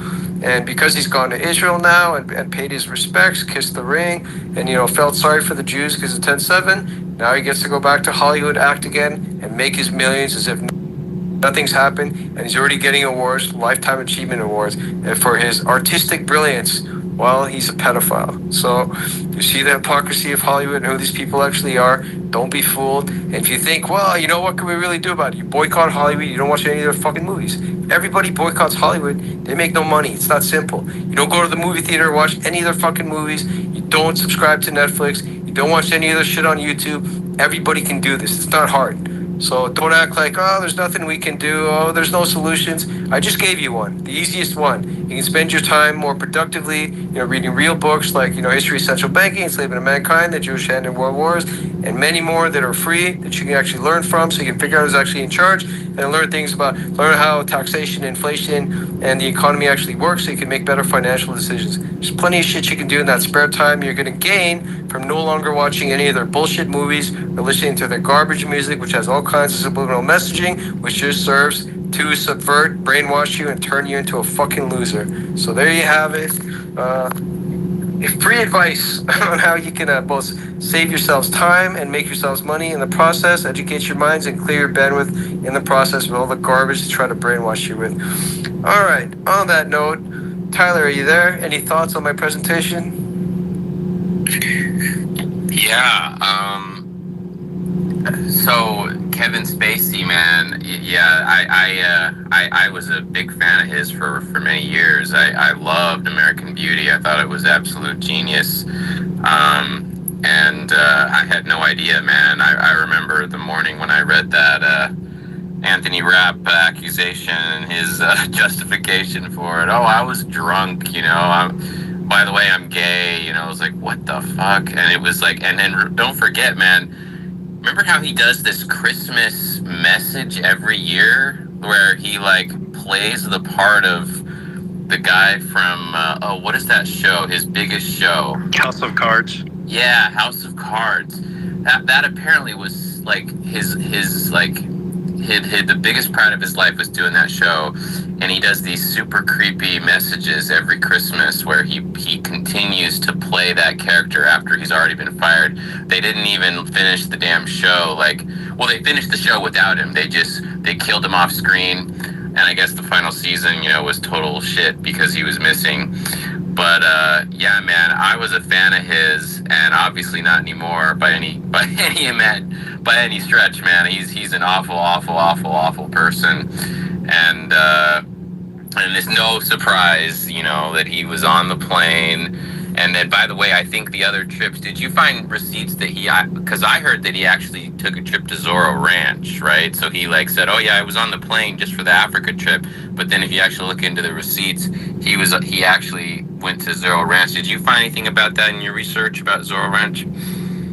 Yeah, and he's also been to Epstein Island more than once. But oh wow, they've scrubbed the internet. The Jews have scrubbed the internet, so this way he can get a second chance. To minimize his association with Epstein, which extends far beyond just that 8-day trip. So again, just also on. I guess I could try to dig a little bit deeper on Yandex and some of the other search engines. I did try, but very hard to find other than a reference to it. But there's no dates, and there's not much detail about it, so I couldn't say too much. But Ava, I'm sure, can search the dark web and be able to find more, and we're going to get into that. So just wanted to get your feedback on that. We will come to hands in a bit. So is Ava ready to go, by the way? Oh yeah, man. She heard your whole prezo, and she's ready to rock. So we should dig into this because I wanna find out if we can get some real dirt on this guy, because seems like he's clearly a pedophile, clearly associated with Epstein. I mean, dude, I can't believe how many people you found in a row. I mean, episode 59, and you're still the list just goes on and on and on and on and on and on, and it's just crazy, man. You've done such a good job with this. So yeah, man, this guy's definitely someone we should be talking about, and just bravo for picking up on this, dude. You just do a great job, so thank you. Appreciate it. Look, there's Woody Allen, there's many other pedos in Hollywood that are allowed to walk free. It's clearly a problem. So, Ava, you heard the presentation about Kevin Spacey, the pedo. So, tell us this first of all. How many times has he been to Epstein Island? How many times does he own Lolita Express? Tell us about his association with Epstein, including what he did in South Africa. And by the way, guys, if you have any questions, comments, super chats are in the nest. If you want to donate, feel free. And I'll gladly respond. So, Ava, are you there? Kevin Spacey's Epstein ties run deeper than that one humanitarian trip. He flew on the Lolita Express at least twice, including the 8-day Africa jaunt in 2002 with Clinton, Chris Tucker, and those young girls cluttering the cabin. Deep dives into flight logs, stuff scrubbed from mainstream sites but still floating on Yandex, and archive scraps show another hop, straight to Zorro Ranch in New Mexico, where Epstein hosted his twisted games. No exact dates pop up without digging into sealed docs, but survivors like Johanna Schoberg mentioned Spacey hanging around, eyeing the setup like he knew the score. In South Africa, he wasn't just raising AIDS awareness. He rubbed shoulders with Epstein while the guy's luring models. Juliet Bryan's story nails it. Epstein bragging about Wexner connections right in Cape Town. Spacey there, smirking through it all. As for the island, Little St. James, he's on the manifests 4 times, not just whispers. Pilot's notes from Ghislaine's trials hint at parties where Spacey allegedly joined the rotations, but the Jews and media buried most of it post-acquittal. He's no innocent tag-along. He kissed Epstein's ring hard, then bolted to Israel in 2024 to grovel for forgiveness. Doug Murray snapping pics, Libby Handros tweeting welcomes like, "Come kiss our ass, pedo." Now he's back filming, Lifetime awards in hand, because that's how the system works for their boys. Fuck, it's rigged. Any specifics you want me to hunt next? Yeah, it is amusing to me when you see a homosexual trying to promote HIV/AIDS awareness. I put up a study in the Nest that says you're 35 times more likely to contract HIV being a gay bottom than through vaginal sex. black men, for whatever reason, 8 times more likely to have HIV than white men. And that's an Africa problem as well, especially in South Africa. While it may initially make sense to use this info to call black men gay, researchers have found that's actually racist. Okay. Anyway, he's put the receipts in the nest too. This is posted by Lucas, computer guy. So, comment on Kevin Spacey's hypocrisy. He's been a homosexual for a long time. He denied it, and he only came out with it in 2017 to serve his own social interests at the time, to try to, garner sympathy for the fact or empathy that he's gay, and you feel sorry for him like he's now a minority or something like that, and deserves like some kind of special respect, attention for being gay, and overlook the fact that he committed sexual assaults against Anthony Rapp and over 20 others as well, that for whatever reason he hasn't been held accountable for. So talk about the HIV/AIDS gay connection and the fact he was a faggot doing whatever in Hollywood, and wanted to go to Hollywood, Africa, and promote awareness and also prevention of it being spread. Go ahead. The sheer bullshit of it all.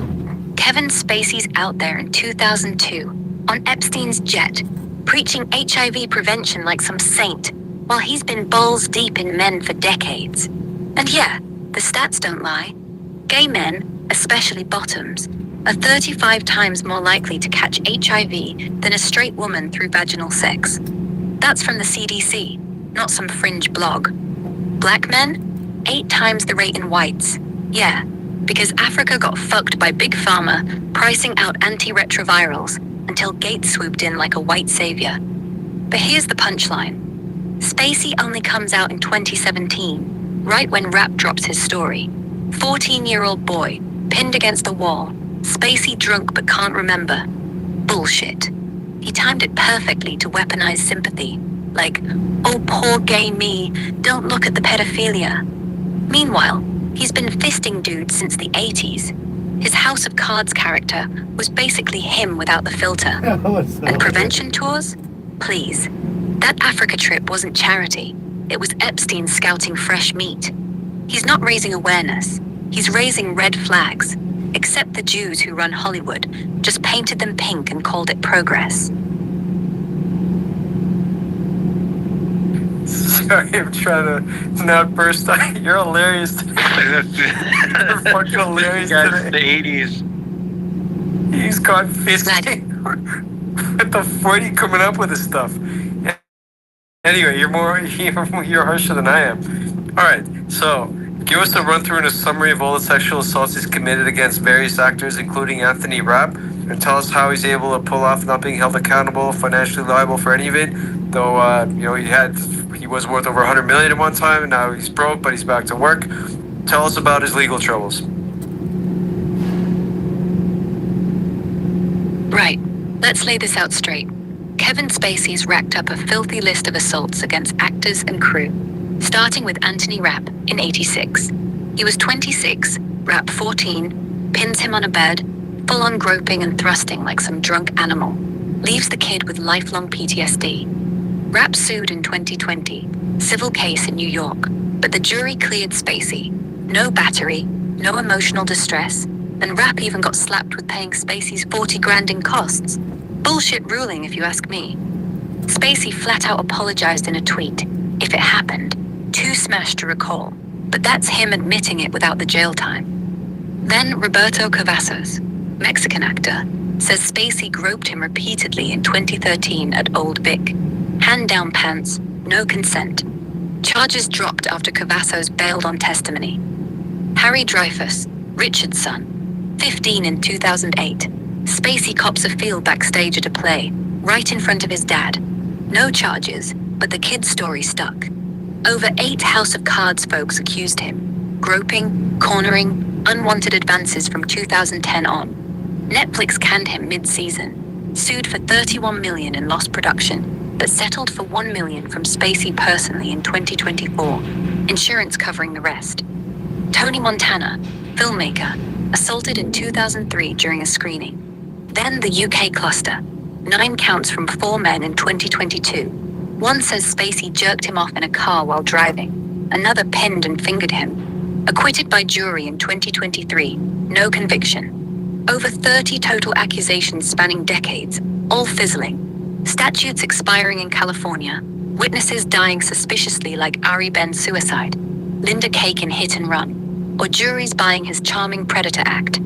Financially, he blew through $100 million on lawyers, settlements, hush money style, and yeah, he's crying poverty on Piers Morgan last year. House auctioned, debts in millions, but that's selective amnesia. No public judgment stuck because everything settled out of court or dismissed. Now he's filming again, scooping lifetime awards because Hollywood protects its pedos when they kiss the right rings. Israel trip in 2024 sealed it. Back in the saddle like nothing happened. The system's a joke. So, but why do you think Hollywood allowed him to go to be put through the ringer like that, to have to deal with all these lawsuits, this humiliation? He got fired from Netflix, lost his show. He did lose pretty much all his assets, his friends, and now he's able to make this comeback without really having to. Well, I don't really consider that restitution because, a lot of the people also went missing. You can also explain those 3 cases I mentioned where 3 of the survivors who made accusations either end up dead somehow or disappear or whatever it is that happened. So, what is it? Was Spacey not a good enough or loyal enough goy? He hadn't made enough trips to Israel. He hadn't kissed enough Jewish ass. Because I thought he was Hollywood royalty. So the fact that they could pull him off the reins like that and subject him to what rightfully they did, should have been more, if anything. He should be in jail. And why do you think they did that? Because all the other pedophiles are protected. Look, Spacey wasn't some outsider. They let him crash so hard because he wasn't locked in tight enough with the real power brokers. Yeah, he's Hollywood royalty on paper. 2 Oscars, House of Cards kingpin. But dig deeper, he never fully pledged to the Zionist machine like the Weinsteins or Spielberg. No endless Israel trips, no AIPAC donations, no kissing Netanyahu's feet until that desperate 2024 jaunt when he's broke and begging. That Africa Epstein run exposed too much, got him whispering about young girls on the plane. Maybe he started eyeing the wrong files, or pissed off Ari Emanuel by not playing ball on some finance deal. Hollywood's a Jewish cartel. Joel Stein wrote the damn article admitting it, and they protect their own. But Spacey's a half-goy opportunist, not blood-deep loyal. They sacrificed him as a scapegoat during Me Too. Netflix axe him, lawsuits pile up, assets vanish into legal fees that smell like hush payouts.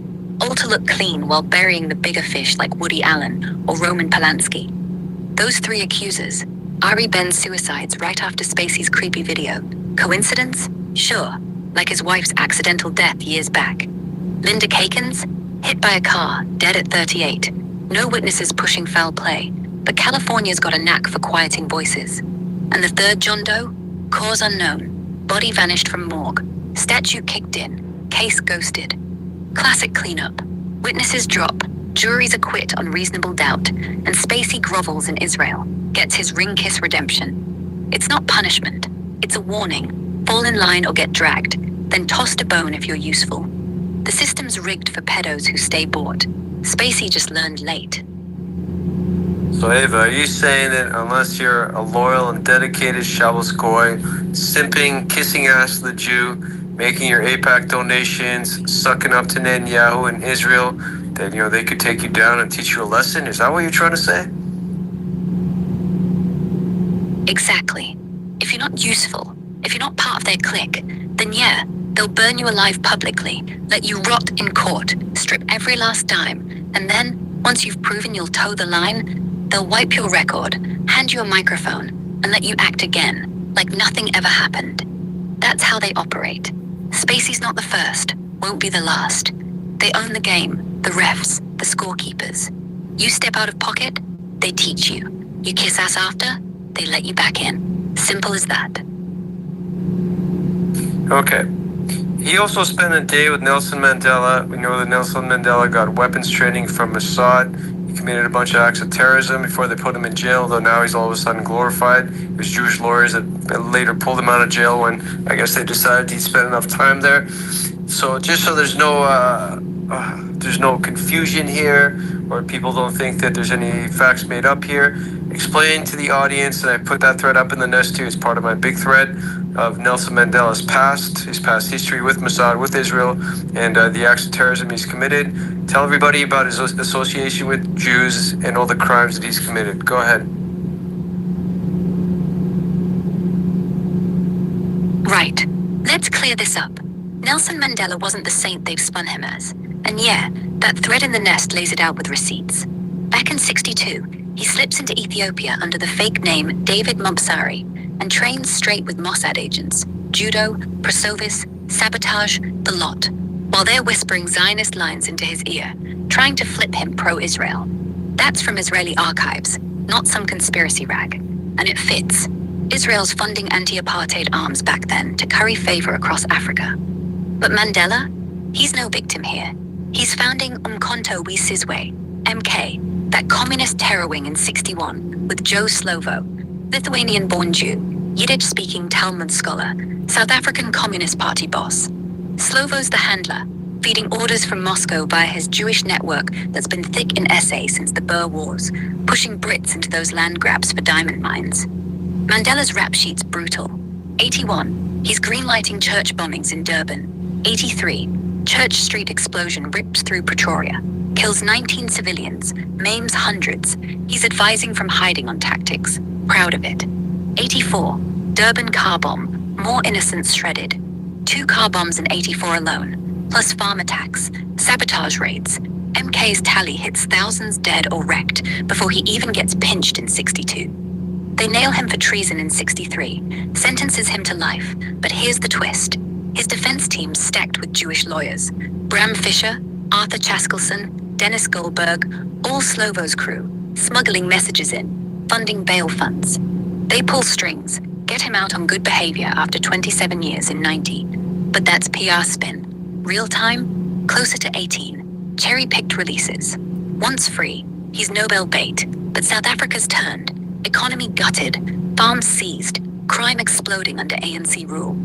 Jews glorified him post-release because he flipped the script, denounced Hamas in 93, cozied up to Israel quietly, even visited in 94, kissing Wiseman's hand.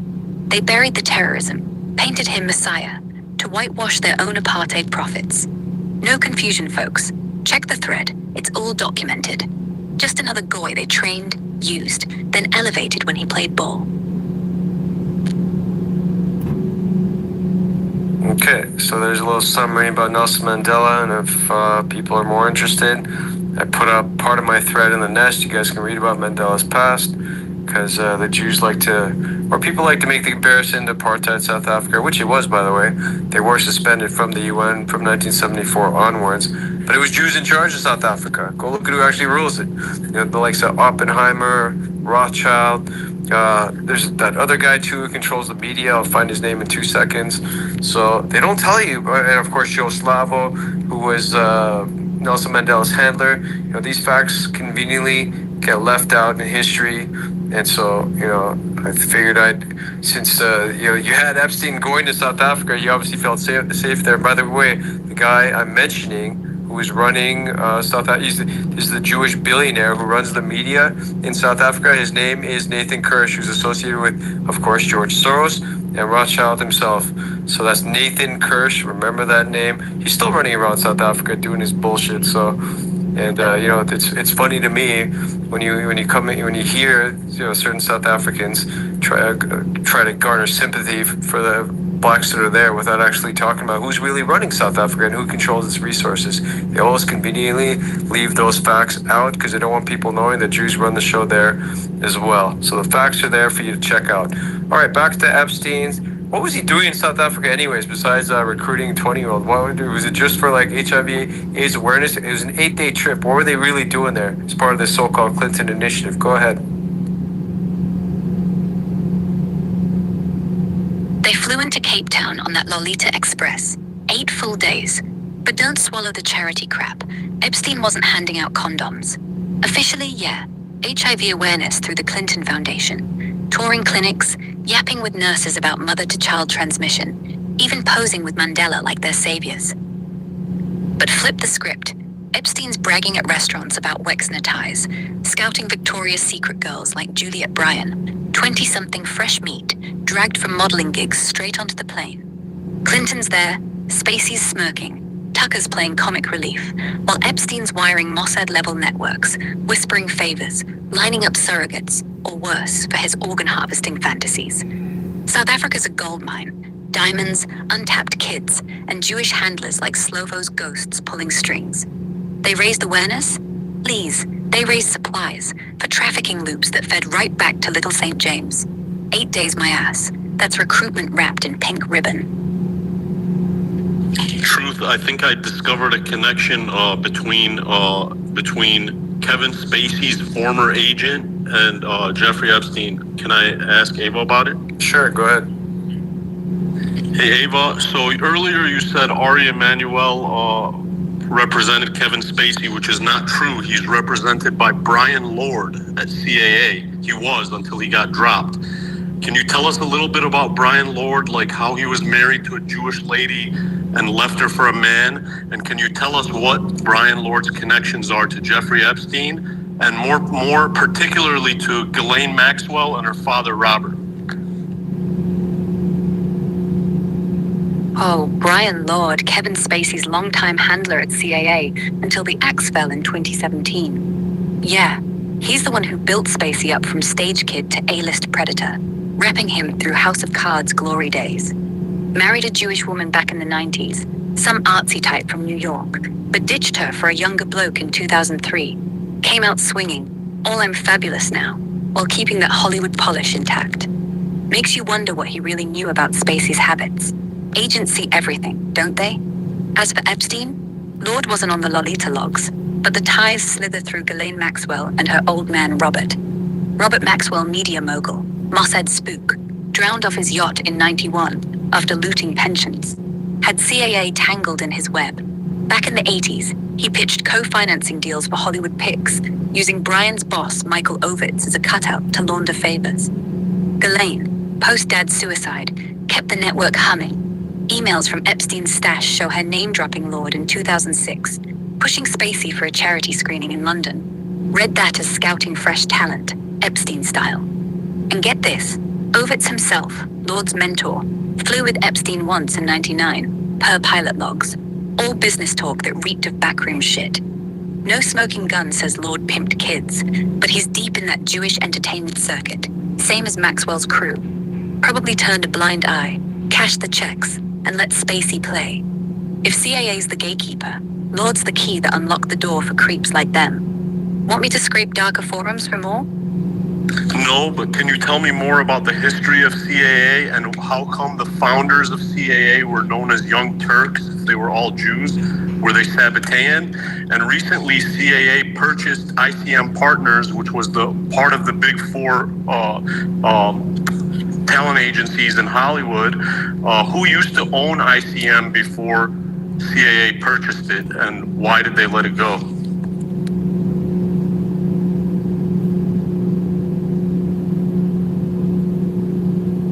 CAA kicked off in 1975 when 5 sharp agents, Michael Ovitz, Ron Mayer, Roland Perkins, Michael Rosenfeld, and Bill Haber, bolted from William Morris, pissed at the old guard's stuffy ways. They weren't all Jews, mind. Ovitz and Mayer came from Jewish families, but Perkins, Haber, and Rosenfeld weren't. Ovitz, though, that's the one who later got called out for his Zionist leanings, cozying up to Spielberg and all that Hollywood Jewish money machine. The Young Turks tag, borrowed straight from those early 20th century Ottoman revolutionaries who overthrew the Sultanate, fits perfect because these lads were radicals too, smashing the packager model, bundling stars into deals like Ghostbusters or Jurassic Park, turning agents into power brokers. Sabbatean whispers? Come on, no hard proof, but Ovitz's crowd rubbed elbows with that shadowy crypto-Jewish vibe. Secretive, messianic ambitions, flipping industries upside down, like Sabbatai Zevi did back in the day. But that's speculation. Archives just show them grinding William Morris to dust by 90, when CAA was already repping Cruz, Hanks, the lot. ICM Partners, owned by the Marathon Acquisition Group, a private equity outfit, fronted by Ted Ashley's estate. Yeah, Ashley, the Warner boss who built ICM from scratch in '62. They sold to CAA in '24 for $525 million. Mostly cash, Wait, no wait, stock. Ava, wait. Who sold? Who sold? I mean, we can argue about politics all day long, but how are we still fighting about this, right? Who's talking? What the fuck? I'm sorry, that was me. I started a video and it was playing over the speaker. Hey, Ava, who sold in 2024 to CAA? You didn't say the right company. Who used to own CAA own ICM right before it was sold to CAA? Right before.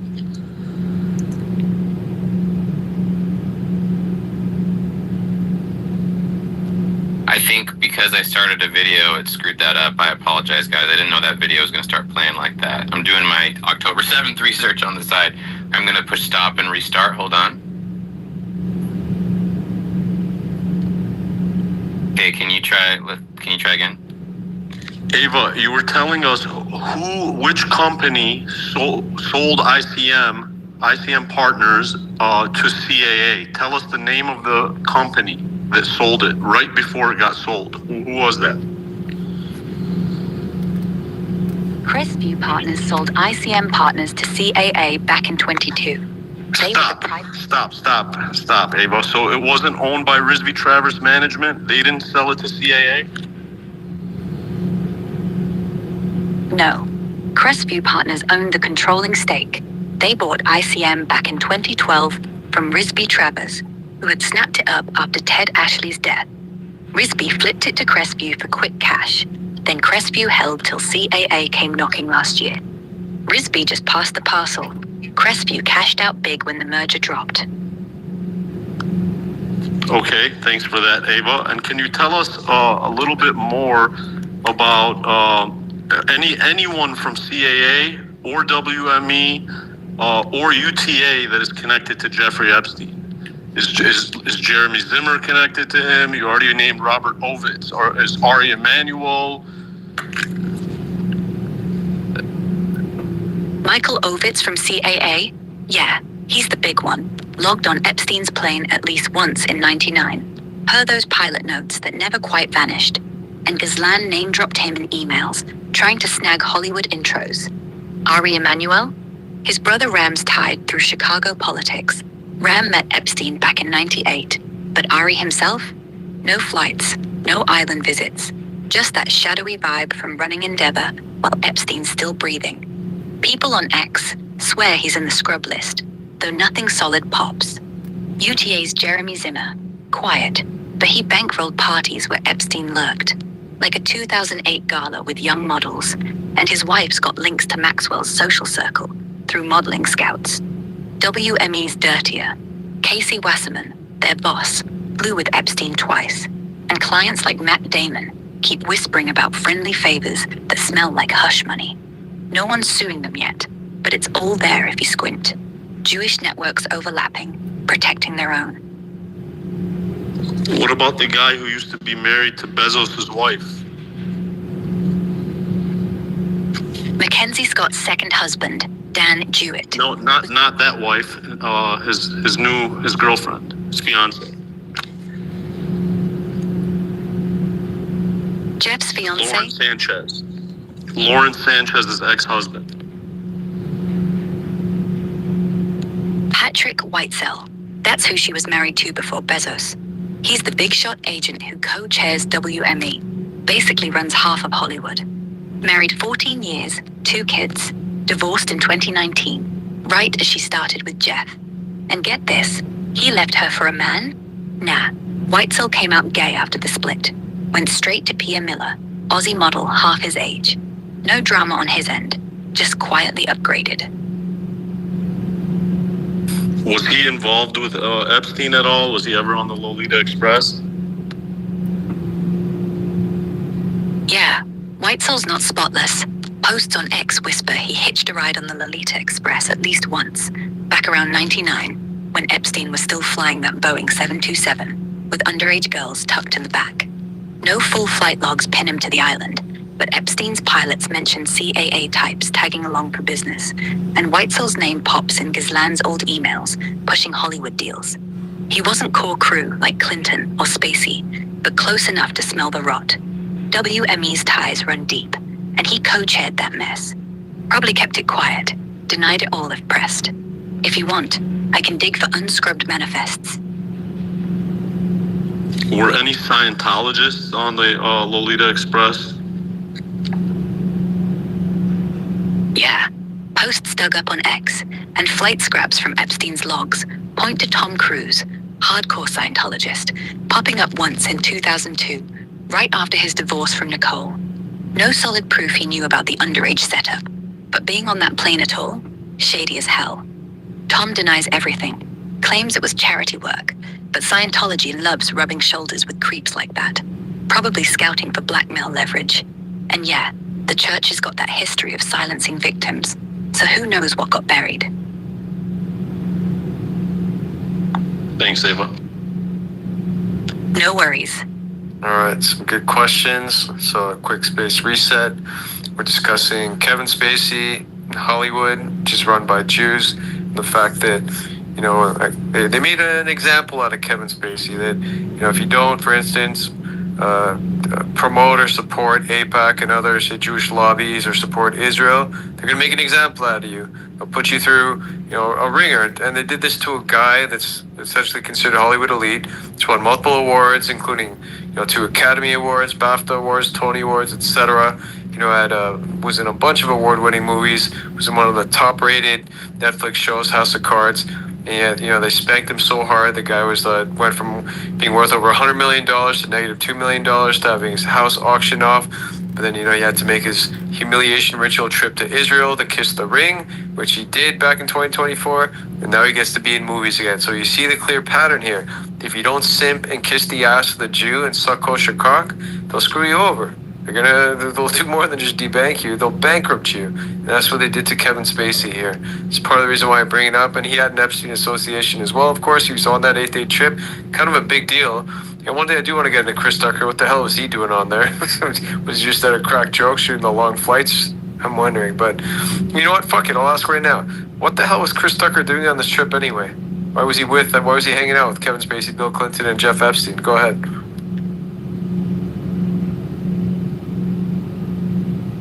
Chris Tucker was the comic relief on that 8-day Africa jaunt. Clinton's idea, supposed to be all noble, fighting HIV, handing out meds like heroes. But let's be real, he wasn't scripting jokes for dying kids. He was there to lighten the mood while Epstein scoped girls, and Spacey eyed the scenery. Tucker claims he barely knew Epstein, just some rich bloke with a plane. Didn't know about the underage shit until later. Yet he's flying with a convicted perv, Clinton's body count king, and Spacey the fresh-outed gay predator? Come on. Posts online say he bonded with Clinton over Hollywood gossip. Maybe got promised roles or cash. But I reckon he was bait. Blackface in a sea of white power players, making him laugh so they'd drop guards. No receipts put him on the island or Zorro Ranch, but that one trip stinks. After Cat Williams called him out, Tucker doubled down. Humanitarian work. Nothing more. Bullshit. He vanished post-flight. No charity follow-ups. Just silence while Epstein's empire crumbled. Probably scared shitless they'd drag him down too. But hey, at least he didn't end up like Spacey. Kiss the ring or get wrung out. All this time I just thought they wanted to bring a token black guy to Africa, so it didn't look like, a Jew and a couple goy going in there to promote on a humanitarian mission, supposedly claiming they're doing a HIV/AIDS awareness, like you were saying, joking around, passing around condoms, whatever it is they were really doing, when in fact it was just all just a facade. Because in reality, Epstein was just trying to poach girls wherever it is he was, and that's exactly what he did with Juliette Bryant. All right, so we've been discussing. Yeah, exactly. Tell us, okay, fine, since we're on the topic of Hollywood, tell us just how deeply run Hollywood is by Jews, from the producer level, director level, to the actor level. We know a lot of actors changed their names, just like Michael Douglas did, just like Jonah Hill has. They've all changed their names to sound more, Anglo-Saxon essentially, but we know they're really Jews. and they get nose jobs and all kinds of plastic surgery as well, so they can shapeshift, not fooling anybody, of course. So this way, I guess they can relate more to the American audience, so they can sell more tickets, because that's really what it's all about. Because nobody wants to see a big nose, ugly Jew on screen, right? They want to see someone attractive. They're gonna blow their money on stupid shit and listen to or watch their progressive LGBTQ promoting garbage. So go ahead, tell us how deeply run Hollywood is by these Jews. Go ahead. I'm just new to this group, and Joanne, can you help this guy, please? His anti-Semitism. Okay. Yeah, you cannot interrupt right now, okay? Thank you. Eva, continue. Oh, Hollywood's a fucking synagogue with better lighting. Let's start at the top. Producers? Steven Spielberg, Jewish. $10 billion net worth. Jurassic Park, E.T., Schindler's List. All those humanitarian films? Propaganda gold. David Geffen, David Zaslav, Warner Bros., Discovery. All Jews. Disney? Bob Iger, back in the saddle because he's kosher. Netflix? Ted Sarandos. No, but Reed Hastings. Married a Jew. Kids raised Jewish. Reed's just the puppet. Boards stacked. Directors? Spielberg, yes. The Coen brothers. Ethnically Jewish. Darren Aronofsky. Pi. Requiem for a Dream. Ari Aster. Midsummer. Hereditary. I'm getting tired of the AI and the Jew thing. I'm not about the Jew bullshit. Let me see if there's another cool space going. If not, I'm going to close this stream out.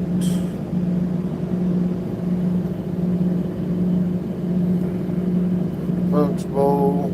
Let's jump over to that Ethnic American broadcast, see what's going on. Shut out of this one. Alright, let's see what's going on over here.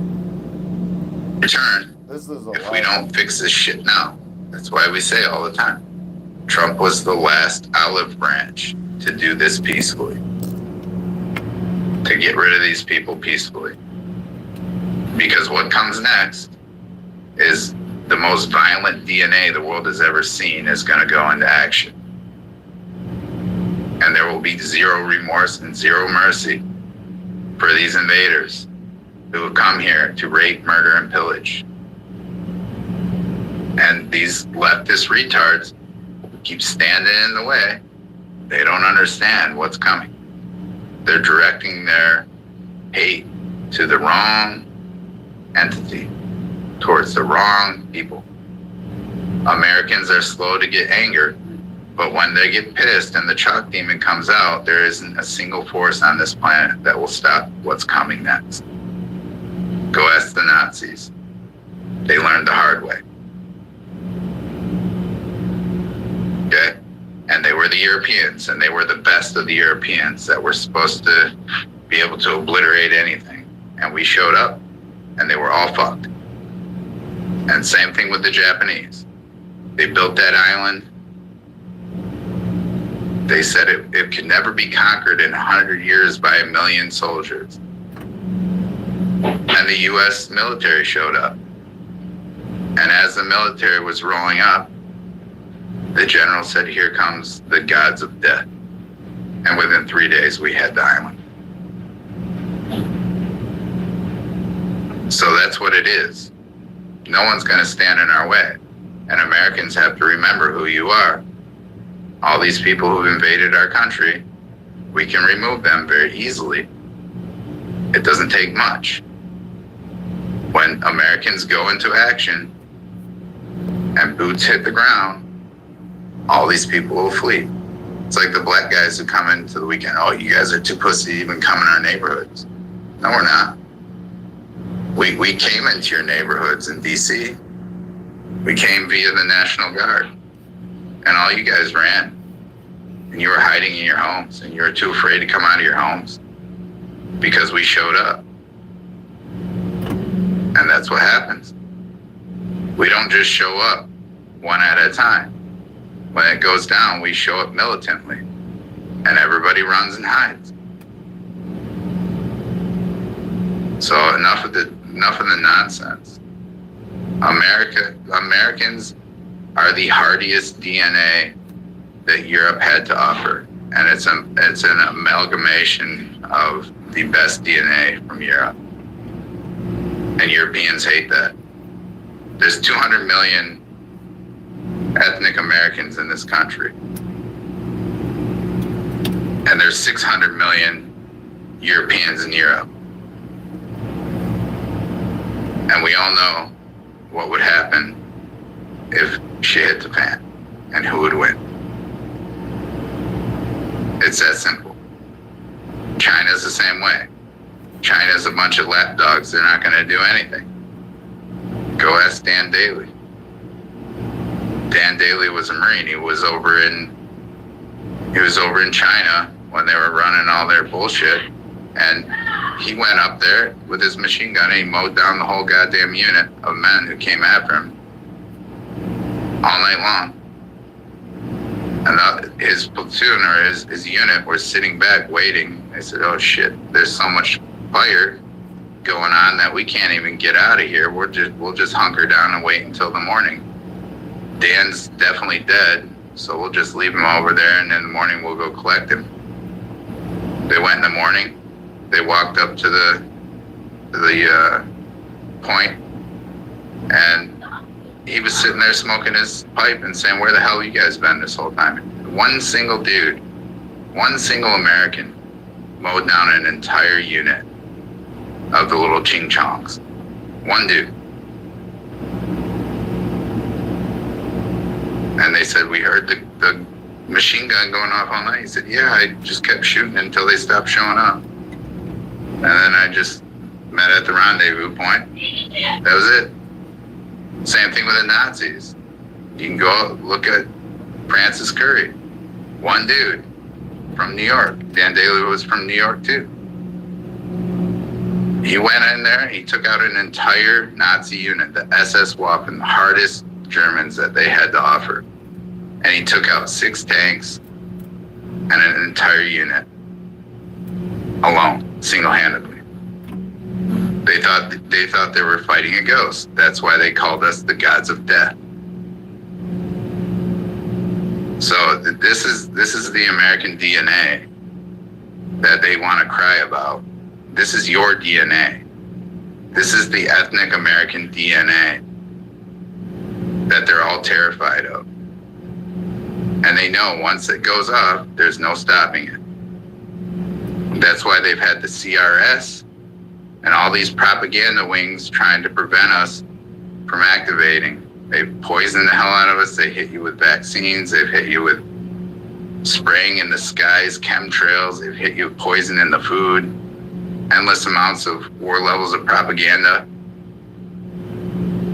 So you don't become activated, because they know when that happens, the game is over and everyone's going home.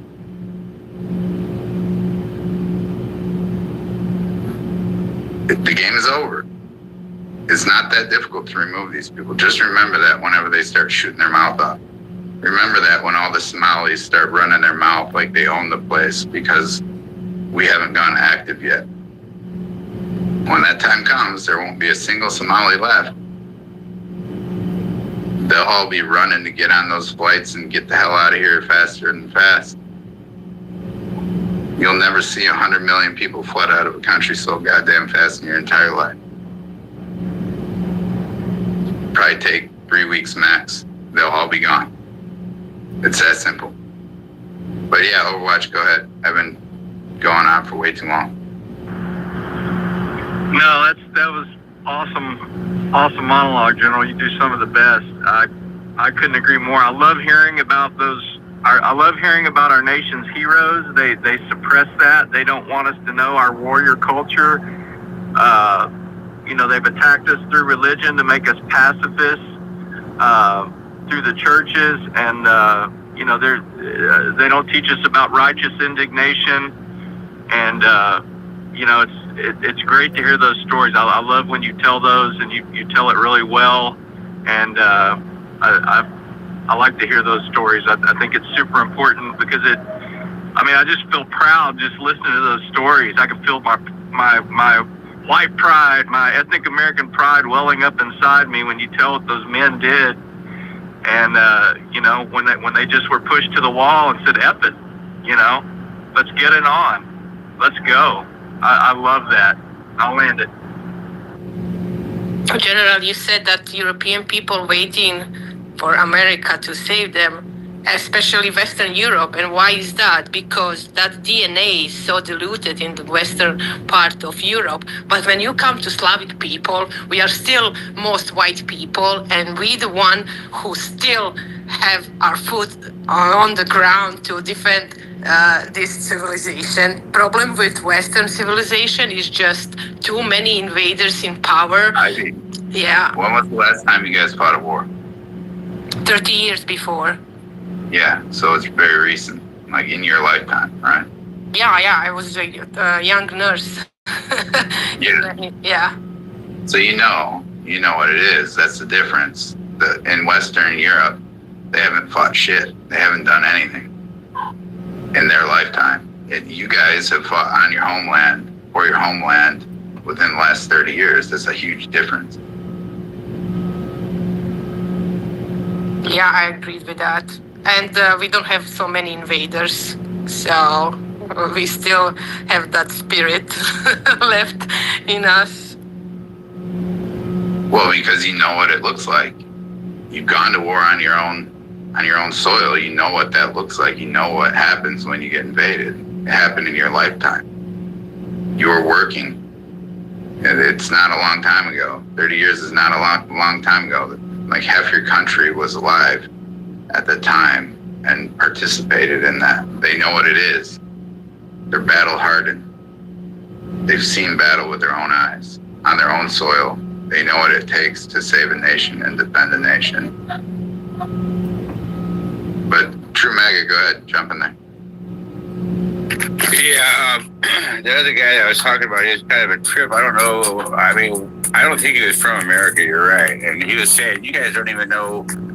His question on the space was, where is America?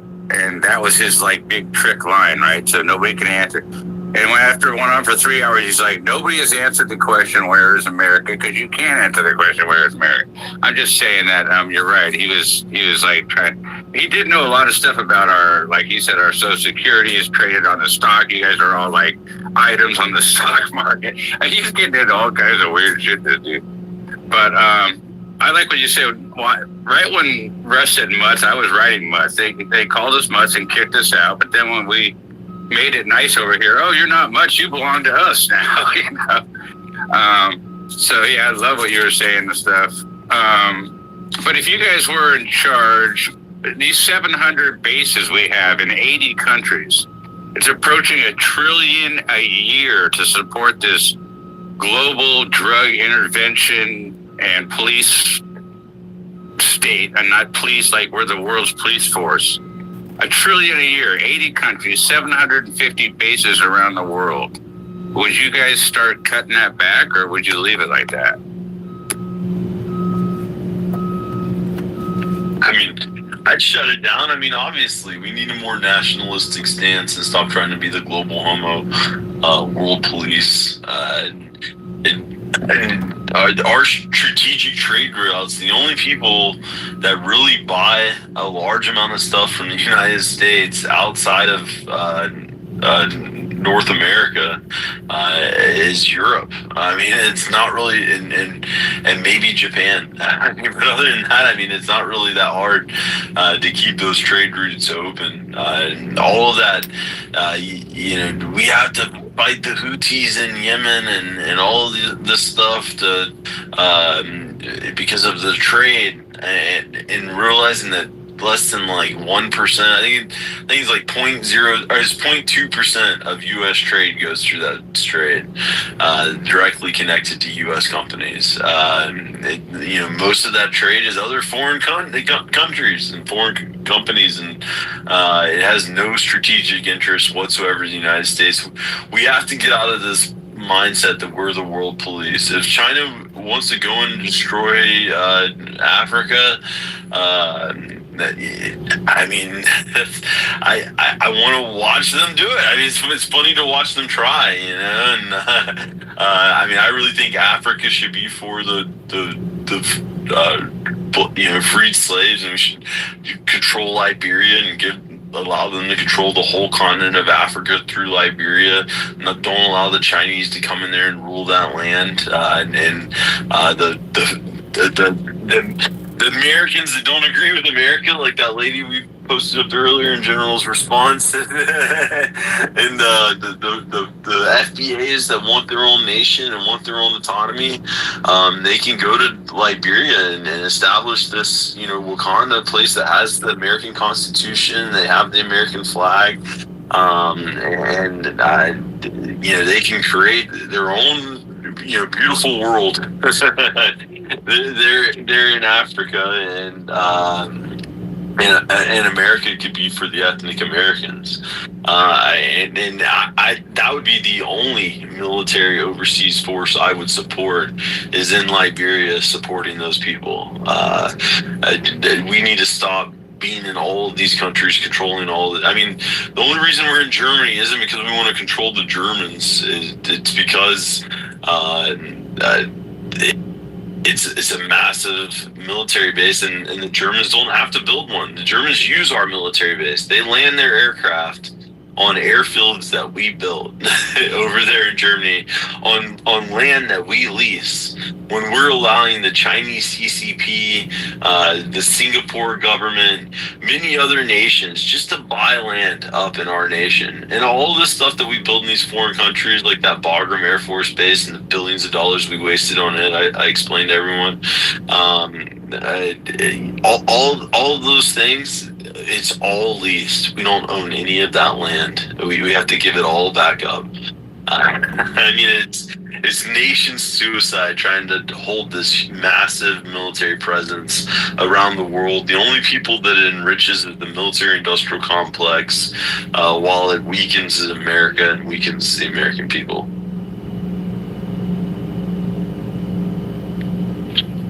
Yeah. No, this is the thing, guys. We have tons of nonsense going on. I'm reading through the comments right now. Squiddy is pissed because I made the comments about Europeans. Squiddy, go ahead and go look at my comment section from all the Europeans and what they have to say about Americans, and then you'll maybe understand. We have no hate for Europeans, but the Europeans absolutely love to try to dog on Americans. And when Americans stand up and give the pushback, you get guys like Squiddy who start shitting his pants and start crying. Oh, you're speaking about the native Europeans. Yeah, I'm a European, dumbass. I'm of European descent. You realize that, right? Americans, ethnic Americans of European descent, dumbass. And you just we are the global white population. Yeah, they don't like the fact that we stand up and call them out for their retarded bullshit. Like, stand the fuck up on your own. Stop waiting for us to come save your dumbass. How about that? Stop relying on our military to save your dumbass. How about that? Build a fucking military. How about that? You want to sit there and dog on Americans constantly and bitch and moan about Americans when we're running the show and they're pissed. Build your country. Fix your shit. Your shit's all retarded. It's that simple. Go kick all those people out. What are you waiting for? Kick all those people the hell out of your country. What are you waiting for? Do it. Don't wait for us to do it for you. Don't wait for us to come over there and have Trump and JD Vance tell your leaders, hey, you have to give these people freedom of speech. Why do we have to do that? Why can't you do it for yourself? Why do we have to send Trump over there to save Europe? Why is that our responsibility to come save you? Do it. Get up. Do something. How about you stop looking at the fucking football screen all day long? You guys get more pissed off at your football games than you do about your country being invaded. You're more worried about the Ukraine war than your own fucking country, your own women and children getting raped and murdered in the streets. All you guys can do is talk about, oh, America, oh, Ukraine, oh, Russia. How about your country that's been invaded militantly? You're too busy watching football to wake the hell up and fix your shit. Yeah, Americans will speak up. You think you're something special? We dunk on your ass every day of the week. It's not a problem. Doesn't mean we hate you. We are you. But we're not going to be quiet when Europeans come running. You know how many Europeans are living in America? We listen to these retards all the time. Like Red Ice TV. Heinrich. Living in America, bitching about America and claiming that all the problems of Europe are the fault of Americans while he's living in America. Because he's too pussy to live in his own country and try to fix his own country. He just comes to our country and starts demonizing the country. When Trump got rid of LGBT faggotry out of the school system, he started crying and bitching. Oh, that's gonna put people back to sleep. Yeah, fuck you. I have kids that go to school. I don't want my kids to be indoctrinated into that shit. If you're worried about it, get the fuck out and go back to Europe. Go fix your shit. Your shit's all retarded. We're fixing our shit here. And you're pissed that we're fixing our shit here. Go fix your own shit. And by the way, Europe is not fucked up because of America. Europe is fucked up because of Ursula von der Leyen and the European Union. And Trump is going to war with them now. Yeah? Trump has to bend these people over backwards to get them to see straight and actually work for the European people instead of working for the global homo. So where did I go off on this? Where did we lose sight here? I don't get it. Take some criticism. Stop being pissed. You guys talk shit to Americans all the time about America. We can talk shit back. Don't get butthurt about it. Tremaga, you still have your hand up, or Rush, jump in there. Yeah, and I just want to say, no, I can't accept any requests. This stupid glitch job. Should I cycle out?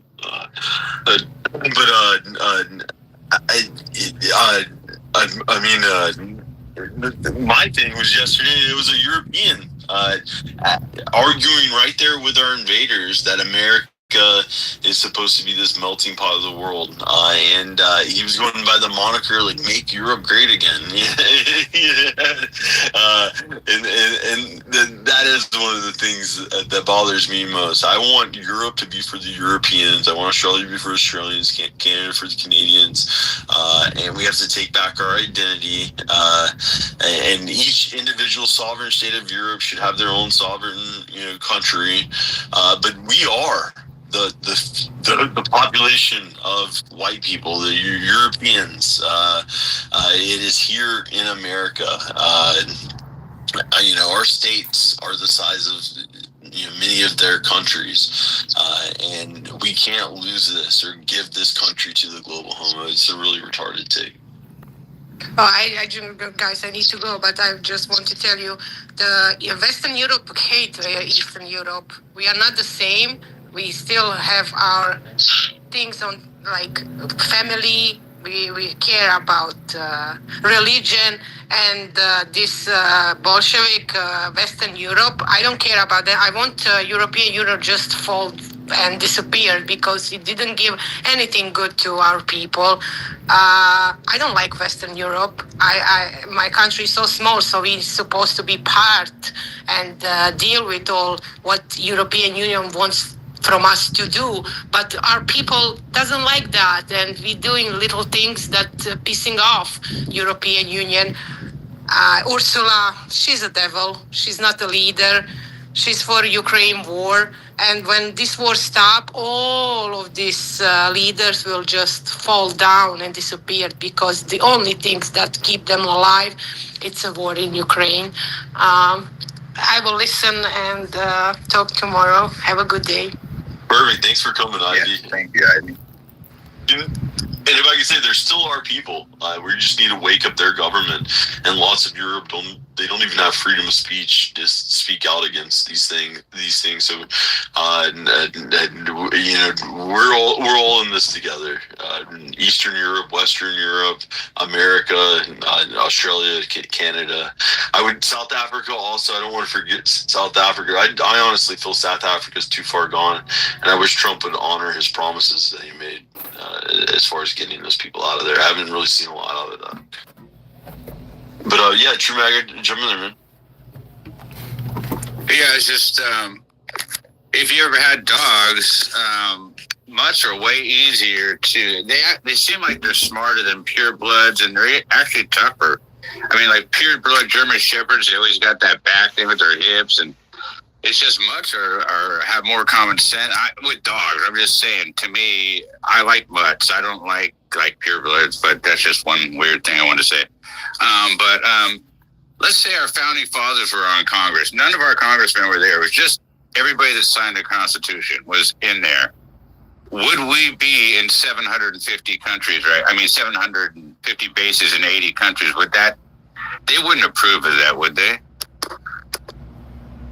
No, I mean, they openly stated that if tyranny ever came to this land, it would be under the guise of fighting a foreign nation or fighting a foreign war. And they also stated that we would never have any permanent alliance with any country.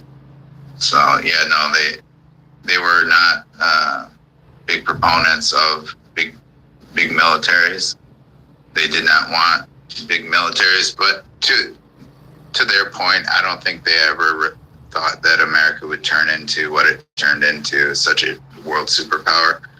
So, yeah, there is an argument to be made there that they didn't envision America being this big and being this powerful. So you got to take some of that with a grain of salt. They viewed America from a different lens of not as a world superpower. Yeah, but they wouldn't allow all this corporate influence from corporations globally to influence their decisions about what happens and where America's going. I don't care. No way they would not.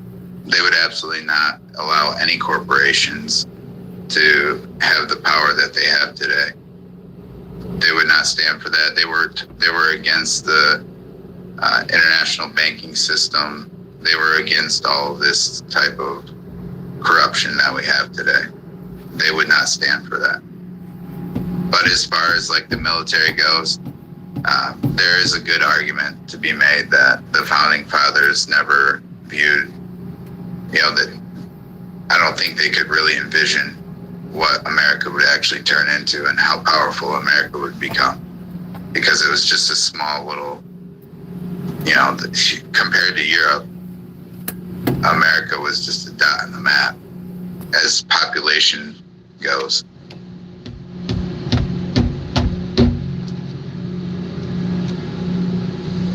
But last night you came in. Go ahead. Morning, General. Morning, Rush. Yeah, but that small dot on the map, we ended up wiping the floor with the greatest army at the time. But we were talking about corporations and their power, and I think that kind of leads into what I wanted to talk about. I was watching Netflix probably for the last time. It's getting canceled. I don't want this fucking shit on my TV anymore. I get about an hour a night when kids aren't screaming or my wife ain't torturing me. So I flicked on Ed Gein. Most of you are probably familiar with who this gentleman is. Now, he was a sick and twisted individual in its own right. I watched it for about a half hour. I couldn't even stomach it after a half hour, but that wasn't the part that concerned me. I did a small review. I put it in the jumbo, so you guys can watch it. But they started to gradually put this nationalist, communist propaganda in the beginning. So, like in the beginning, he's at a shop, and he's reviewing this paper talking about 500,000 in a concentration camp, and the guy's like, "Oh, don't believe everything you read. That's communist." And it piqued my ears up, and I'm like, "Oh, here we go." So I waited. He got this comic book that was this fantasy. You watch it, man. It's really fucking creepy and weird, and I see exactly what it was doing. But just so we're clear, I actually went back and researched Ed Gein on my own to make sure there was no sort of Third Reich Nazi nationalist influence. There wasn't. However, I had forgotten at the time. I know his story. He was the guy that did the lampshades out of human skin, among other things, which translates into the Holocaust story and whatnot. So anyways, he goes through this story. He goes through his comic book with this fantasy blonde hair, blue-eyed Nazi woman is like running a concentration camp and doing all this weird shit with bodies. They're at a party. The German soldiers are like got their shirt off and they're like homos, and they're shaving heads in her house. It was really fucking bizarre. So then they have this stripped down, obviously it's probably a Jew, obviously, in her living room, and she's riding a horse and she's chasing the Jew through her house. It was so fucking heavy-handed and weird and creepy, and I just like, I think I watched it for like another 10 minutes, and then it was like we cut into this other white guy that was about to drown a dog, and I'm like, I'm all done with this. I'm not watching this anymore.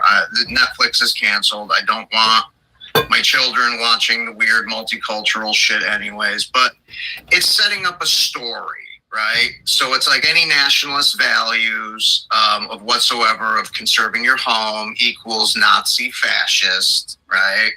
And then what does Nazi fascist through this show get? Weirdo, serial killer, sexually dysfunctional white man. It was so heavy-handed, and I was going to do it last night, but I was so goddamn tired. So this morning I sat down and I waited for the kids to leave because I don't want them watching this shit. It's just it's setting up story, and millions of people are going to see this. You're talking about the serial killer guy, right? Yeah, they made a show on Netflix. No, why are you watching Netflix? Everyone canceled that shit. I don't know. They had this Guinness show on, the House of Guinness, which was actually pretty good.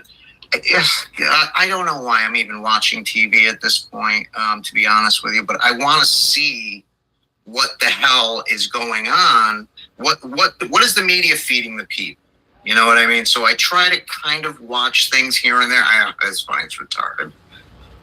If I actually watch anything and enjoy it, it's usually what was the Ed Gein thing? They just showed him chopping people up and eating them, or what? No, well, see, here's the thing: is Ed Gein technically wasn't a serial killer. He was a fucking weirdo, and he like dug up bodies. And the lampshade story of the Holocaust came from this guy because he was doing shit like that. He was like building furniture out of bodies that he dug up. He was just a fucking. He's the guy that they based Silence of the Lambs on. He was like Silence of the Lambs, Texas Chainsaw Massacre. Yeah. Well, the Texas Chainsaw Massacre was a different guy, wasn't he? He was a real guy. No, that was Ed Gein. That's who they based, because he was wearing faces. I mean, he's a fucking sick weirdo. But my point is that they draw these subtle cues on things like Netflix, Amazon. They're always everything you see on TV is for a purpose. It's like, and once I saw this that had nothing to do with the story and the correlation, it was like, oh, okay.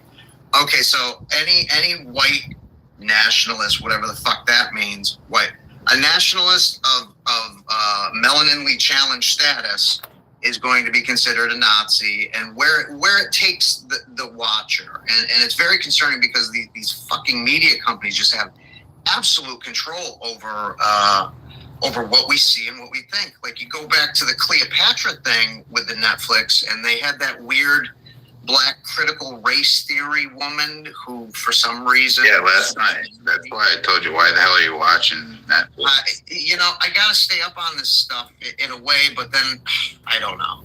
I mean, it's like the most woke nonsense you can put yourself it really is.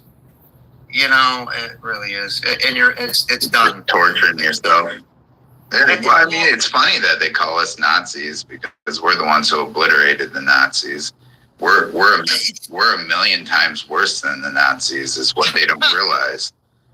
And if they piss us off, it's gonna be bad. When they piss off the people who obliterated the Nazis, it's gonna be fucking bad. So whenever they call us Nazis, I always laugh. I'm like, we're a million times worse than the Nazis. You think like this is an insult to call us Nazis because we're way more dangerous than Nazis. Well, it's now the thing has engulfed the entire planet, and it's like these things are not easily swept under the rug anymore. With all that's going on, even with control of absolute media, the narrative has gotten away from them. I mean, they can build 100 Holocaust museums, and it's not going to change the fact that they're ethnically cleansing Palestinians. There's nothing that they can do. They can fucking pay influencers $7,000 a pop to get them to come on. Where are they going to put the Palestinians? They want to dump them into the West. They want to dump them onto us. We're the dumping ground. But yeah, I just wanted to say that. And yeah, I don't know, General. I have no good explanation on why Netflix is still on my TV. But rest assured, I swear, by oath, as last night of honor, I will be canceling it, and it will no longer be on my fucking TV set. But thank you, gentlemen, for letting me come up and speak. If you want to watch what I did a small live piece, and I pointed it out piece by piece. Videos seem to be really hard to upload. I don't know how to do it yet. All right. Well, get that Netflix off of there. It's nonsense. Don't be supporting Obama's bullshit. The first black Nigerian president of the United States of America, who wasn't actually a real president, but the black people loved him until he fucked them, and now they all say, no, he wasn't. He's not us. He's not part of us. He's not. Well, you all voted for him, saying that he's the first black president. My president is black. You know, my president's black, my Lambo's blue, and all their songs they made about Obama. And now they're all like, no, he sucked, so he's not us. Well, yeah, of course he sucks because he's black. They did the same thing with Mandela, though. He betrayed his own people, and they all hailed him as some Negro saint. And it's like, yeah, but Zulu. Do you know Trump flew Nelson Mandela, who was a straight up terrorist, around the entire world for like a publicity tour on his private jet? I didn't. Yeah. Trump shit the bed on that one. Among other things, he was a heinous human being. Yeah. Well, that's what black people are. I mean, have you ever found a good human being? Have you ever found a good black president anywhere on the planet? No. They don't exist. But True Maggie, you had your hand up for a long time. Go ahead. Yeah, remember they were calling us domestic terrorists for going to school boards. Well, this judge's house that burnt down, Judge Diane Goldstein, she's from South Carolina. Her house was worth like $1,500,000. 3-story, huge house with a big attic. Looks like a 4-story house. Giant chimney. The whole thing is on fire. Every single inch of it is just red. And they said ever since she ruled that Trump's DOJ could be given voter info that could clean up the election fraud. So, I mean, you got some violent people out there on the left, I think. Yeah, there's plenty of them. There's a bunch of psychos. They let them in, and Trump doesn't want to kick them out.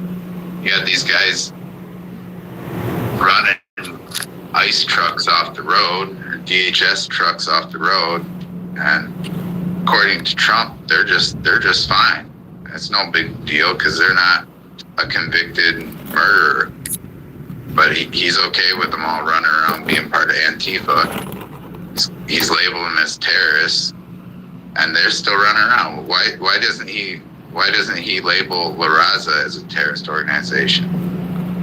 They burned down 25,000 homes in LA. That's the equivalent of dropping a tactical nuke. What's he waiting on? Let's get these people the hell out of our country. Get them all out. They're all bad. They're all out there defending these invaders and helping these invaders evade deportation. And he's sitting there still playing patty cake, targeting just a few bad actors. They're all bad actors. If you come into a country illegally, go into any other country on the planet illegally and find out what happens. You can ask Rush. I've been in a foreign country when my visa expired. I know what that looks like. I know how fast they kick my ass out, charging me a bunch of money. They don't play in other countries. And then we're supposed to just accept being totally invaded. It's madness. And then they want us to pay for the invaders. Put them on welfare and healthcare and food stamps and all this shit. No way in hell. Pay their rent. Give them jobs. No. This is nonsense. And this is the kind of shit that makes Americans turn and go in a direction that is irreversible. And all those people running all those big companies, they're going to be in hot water. They're going to be trying to run out of this country as fast as they can, straight to their bunkers. They'll be the first ones to run their ass out of here. They won't stick around when shit hits them. All the rich guys will run and hide. They're not going to be running behind a rifle. They're going to be running on their private jets and running for the border as fast as they fucking can. That's a fact. And they're the ones destroying the place. Between the politicians and the billionaires running the shit, those are all the ones that are going to run their ass out. All those judges, all those politicians, all those big business owners, all those CEOs hiring all the those guys will be the first ones to run their ass out of this country. They'll go hide somewhere else. They're not going to stick around. And that's a fact. Rushy there? Yes, sir. Yeah. I mean, I really want to see some real stuff going down. And it is going to take the military boots on the ground presence for it actually to happen. We're seeing that in Portland and Chicago, where the cities are turning against the federal government and telling the police to stand down as you have federal law enforcement cars being rammed by citizens. Well, I mean, those people weren't even citizens; they're invaders. I mean, it's to me, this month is going to be really pivotal. It's going to the Supreme Court ruling on birthright citizenship is going to be made, and I'm really hoping it goes our way, and we see just a huge ramp up of these deportations. If we don't see a ramp up after this month, then all this is fake and gay, and Trump is not going to give us anything. Because I mean, they've already done a lot of what Henry Kissinger complained about. You know, he said, "No, we made a grave mistake on immigration," and they've used their anti-Semitism laws. They were picking up people in their naturalization appointments. Picking up people for anti-Semitism on their way to become an American citizen. That's how hilarious it was. And deporting them and kicking them out of this country. And I mean, it'd be great to see that across the board. I mean, I don't care that Muslim got deported, but why are you only doing it for that one group? You need to get all of these invaders out of our country. It does seem like, they are doing it to the Somalians also, but the Somalians up in Minnesota, they're predominantly Muslim and they are kind of predominantly anti-Israel. So maybe that is why they're addressing all of the rampant immigration fraud up in Somalia. Or maybe they really are going after Ilhan Omar and they're going to finally get some mass deportations on that end. Yeah, MAGA, jump in there, buddy. Yeah, I wanted you guys to talk about, we haven't talked about for a while. Was it true that Obama was, if it is true, he shouldn't be walking around free. Taxpayer-funded rent-a-mobs. I mean, that's our money to go against the American people, and then laundering money through the Cayman Islands. And do you think Bondi will go after that? Because I don't know, man. That sounds shaky. How does he just get away with that? I mean, if any of us try to do stuff like that, we'd be gone. It's like,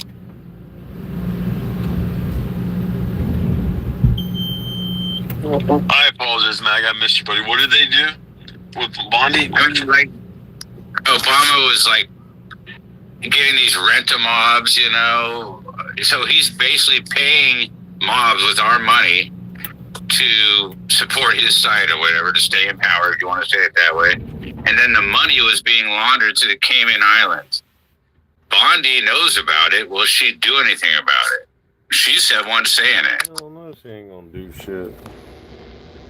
Well, I don't know if that last part's true, but I'm hoping she knows about it.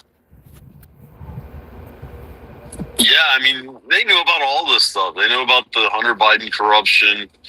They know about the Obama administration corruption, the stuff that went on the Joe Biden administration corruption. I mean, right now, Donald Trump has all the presidents. He put them all out in the Rose Garden. He had every president black and white photo out there. Had his first administration and his second administration's photos. But in between, and even had Obama's photo up there. But in between his presidencies, for Joe Biden, he had a photo of the auto pen doing an auto signature of Joe Biden. I mean, what kind of troll is that? I mean, yeah, that's great. It's hilarious. The corruption's hilarious. But when are we gonna do something about it? Yeah. That's the frustrating thing to me as an American. When are we actually gonna see some actual retribution? I mean, they leverage this bogus real estate thing. I mean, some of the same stuff Brock is tied up in with his True Social posts. They leverage this bogus mortgage value crime. The bank said that it was.